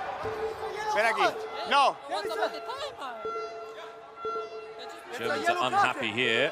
Play, Well, again, play, they want the clock play. stopped. They're saying when there's, at this stage of the game, when there is a break in play, but I can understand why the referees have gone with continuity and consistency in terms of the officiating. If the clock doesn't stop ordinarily when there are these free kicks, just because Germany are tracing the game, doesn't mean that they necessarily should. 2 minutes to play, Simon, double goal. Germany need to score twice, but if Mexico score again, that's got to be that. That's gamesmanship though for Mexico. Hay que controlar la Call emoción, it what tío. you Si want. tienes ahí una puta falta, tío, But para I can tirar, understand joder, the no le Germans empujes, being angry saca y there. ya They está. delayed Te da the tiempo a restart of tirarla. the free kick. ¿Sabes o no? The referee's trying to have Ya, a pues contrólalo, tío. conversation, Va. which in my broken Spanish I'm not going to be able to translate accurately, so I will stay quiet. Interesting to see Nick Salihamidzic is a Spanish speaker as well. Maybe that's where the Diego comes from. Maybe he's got a mother from a Spanish-speaking nation. As it stands, it is going to be Morocco, USA, Uzbekistan, Colombia, Mexico, Argentina, and Turkey against Brazil. As it stands. We had a lot of drama in the previous game. Are we going to see more drama in this one? Well, the Germans late getting on the pitch there. Paul Herbert just got there in time. Blimey.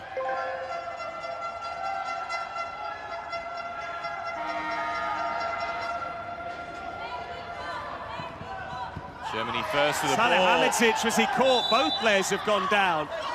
Oh, there's a card on the way, Simon. Yeah, it's the Mexican player. It's the German player who won the ball. And Germany here calling for VAR to potentially see if it's a red. In the very first game of the tournament, Japan-Italy, at exactly the same time, the Japanese player went over the ball onto the tibia for something like that, and it was a red card against the Japanese player. So if that's a precedent, then this can potentially be a sending off here for Mexico. I mean, you have to also factor in the laws of this game, and if you are having players charging towards the ball to do it, then you need to give a little bit of flexibility and leeway in these challenges. They are going to happen. Okay, maybe it's a yellow card and a 2-minute sin bin for Chu Perez, but I don't think it should be a red card, and he's already talking about 2 minutes. It will be a yellow card. That's the correct decision. Well, Germany have got a dream start to these final 2 minutes with Chu Perez off for the next 2. And if Germany don't start shooting now, then I don't know when they will. And Obed Martinez has stolen the ball, and Obed Martinez can finish it, and he does finish it! That is diabolical from Germany, but Mexico don't care. If there was one player you didn't want to give a loose pass to, it was Obed Martinez. Mexico still getting to grips with the fact that there was 6 against 7, and yet Germany gave the ball away. Obed Martinez has punished them. He's now the leading goal scorer in the tournament by a couple of goals clear, and Mexico are in the clear and en route for the quarterfinals. And what a sloppy pass from Mo Leitner. Of all people, the German captain is the one to give the ball away like that. And Germany now need 3 goals, and I think that's just one too far. I don't know what the record is in terms of this tournament as to goals being scored by the same team in the final 2 minutes. I have seen several teams score a couple of goals, but to score 3 would be almost unprecedented at this stage. They're trying to get 1 here, but it's cleared away by the Mexicans. Germany will look back on this game with plenty of regrets, I think, in terms of their strategy and not being adventurous enough. And there's the header. Pascal They do Sol. have one back. Well, perfect response from Germany, and now we are going to see as to whether they can become the first team to score 3 goals in the final 2 minutes of play. That means it's as you were. 4-1 becomes 6-3 after a goal apiece. Sohm with the header. They still have a man advantage, Simon. The problem is we're moving towards added time. I think there's going to be quite a lot of added time, though, because at the end, just before the 38th minute, we lost about a minute of play. Mo Leitner again. Germany would raise the roof with a goal here, and they are! That was it. You were calling it in, and they are raising the roof. Nesvad Platschi firing it over. And yeah, you're right, because Leitner, who was complaining earlier on that there wasn't the clock stopped, he'll know that added time doesn't necessarily always compensate for everything, but they are factoring in those breaks in play, and had Germany scored there, Mexico would have got very nervous indeed. Might still be a nervy last couple of minutes here for Mexico. Mo Leitner drills one. It's blocked by Obed Martinez. Noah Jones. That seems to be the tactic, Plavci needs to calm down. 3 added minutes. We've played nearly one of them, Simon. Plavci's cross. Someone needs to shoot, and shoot quickly for Germany. They've got 2 added minutes left. We'll get the cross in because that seems to be working. Slightly too far ahead. It is funny, isn't it, how you sort of go back to basics and your instincts kick in. This game is all about skill and 1v1 battles, individual duels and things. It's offside meantime. But when you need a goal often, the best way is just toss it into the big man in the middle. Yep, absolutely. A role that I've played on many an occasion and very rarely successfully. Well, maybe we can get some tips from the likes of Pascal Sohm and your boy Tony Alvarado of Peru, especially now he's gone out of the competition. But they're nearly there, Mexico. And a reminder, this would set up the 4th and final quarter-final against Argentina. It would be the final game on Thursday. Minute 20. Plavci to the side. Cross comes in. Caught, maybe no. It's a dive, Simon, it's a dive. Noah Jones. Caught Chi Perez, who's just come back on after that 2-minute sin bit. Couldn't quite see from here what kind of contact Noah Jones made, or what contact there was in the box earlier on. Show up. Too many players around him. That's a dive. And this is Obed Martinez. Twisting, turning, Mo Leitner. Well, Leitner didn't like the challenge. He thought he was... he's been shown a yellow card. Los dos, both of you, Eric Vega and Leitner for that challenge.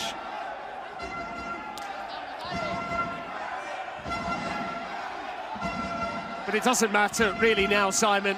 We're about to hear the final whistle. Time's over, yeah. Checking in progress. Yeah. Are you in distance? Yeah. Yes? Okay. Well, Mexico almost certain to book their place in the quarterfinals.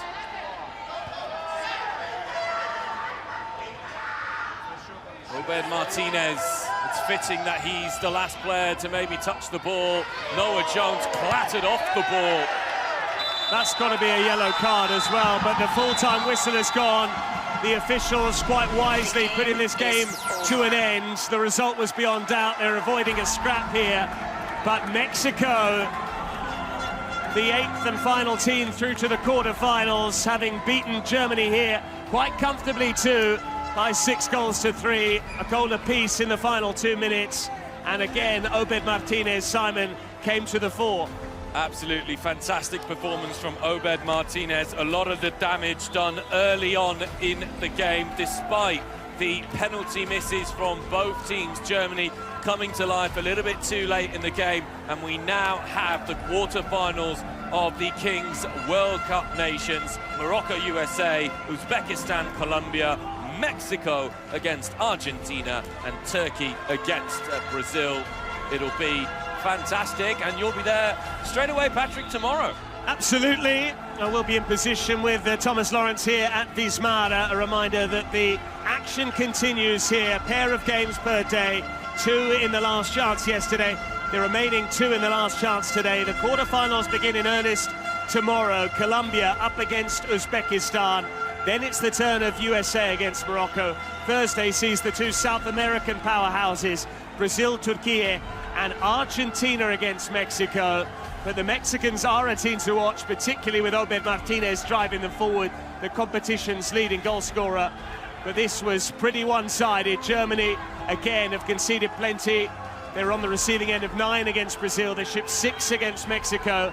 And ultimately, we are seeing that even in Kings League, if you can't defend, you've got no chance. A reminder of the quarter-final lineup. Yeah, we've said it before, quarter-final USA, Morocco, Colombia, Uzbekistan, so it could possibly be a Morocco-Colombia or USA-Colombia or even Uzbekistan in the semi-finals if the surprises keep on going. And then in the bottom end of the bracket, you've got the real powerhouses, Turkey, Brazil, Argentina and Mexico. The highlights of this game, it all started so well for Germany. It did indeed, with Salihamidzic scoring. That was 1-0 to the Germans. But then Monterde pinged it home, the goalkeeper scoring, and after that it was all about Mexico, one-way traffic essentially, despite the best efforts of Germany. There were some good saves from both goalkeepers, Gay at one end, Monterde at the other. But that header there gave Mexico a big lift through Bernal, and then Obed Martinez scored a couple of times. And eventually this was a beauty from Cisneros, the pick of the bunch. Germany's second best, especially when Leitner missed their shootout.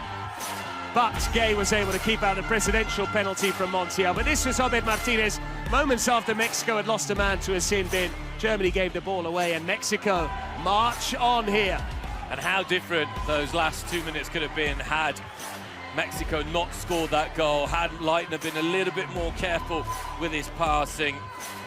We can now take a look at the results of today, the last chance matches. Uzbekistan with a last kick of the game win over Peru in an absolute thriller. Mexico much more controlling in their victory against Germany. Uzbekistan and Mexico, the last two teams through to the quarter-finals. Indeed, well, they'll join Colombia and Argentina, and this is what the bracket looks like. So USA against Morocco and Colombia, Uzbekistan. Those are the two matches tomorrow. That's the top half of the draw. The bottom half has the likes of Argentina and Brazil, plus their opponents, Mexico and Turkey, respectively. The semi-finals will be played on January the 10th. That's on Friday. And the final will change venue, Allianz Stadium in Turin. And we'll take you back through the action of what went on earlier on. This is the best of Uzbekistan against Peru.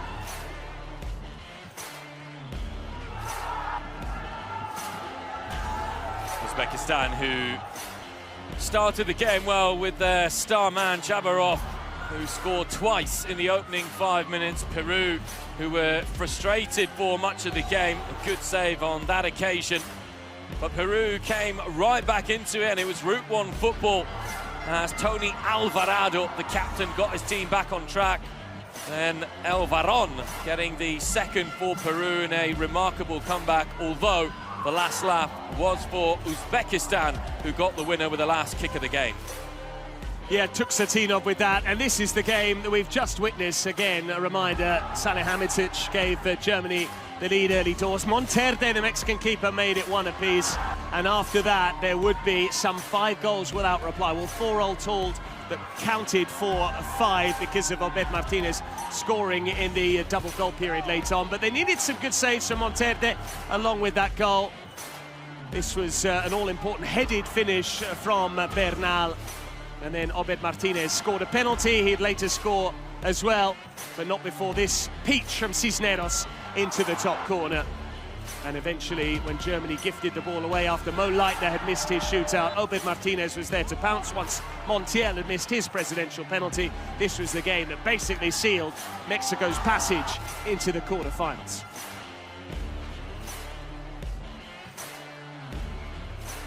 The match day, which will be coming up in just a few moments. Colombia will take on Uzbekistan in our first quarter-final on Wednesday, January 8th. That'll be followed by a very interesting game between USA and Morocco on Thursday. It is Brazil, Turkey, in what may be the pick of the bunch in the quarterfinals, although the all-Latin affair between Argentina and Mexico will be also amazing. We'll then have the Legends match at the Juventus Stadium. It's not only the final of the Kings League, plenty to look forward to. Have a look.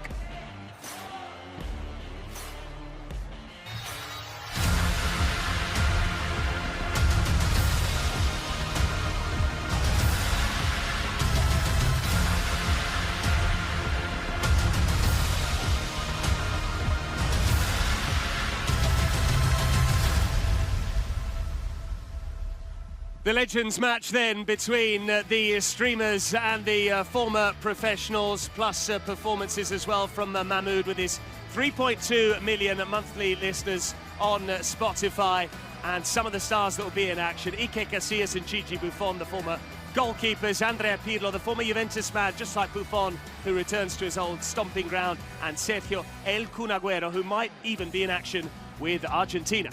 And of course, you will have the man who will provide the show. It'll be a super artist on offer.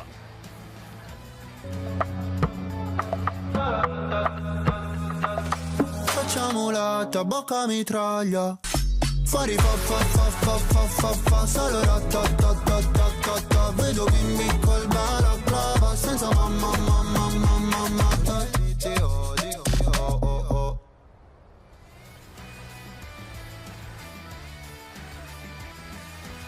Well, there you go.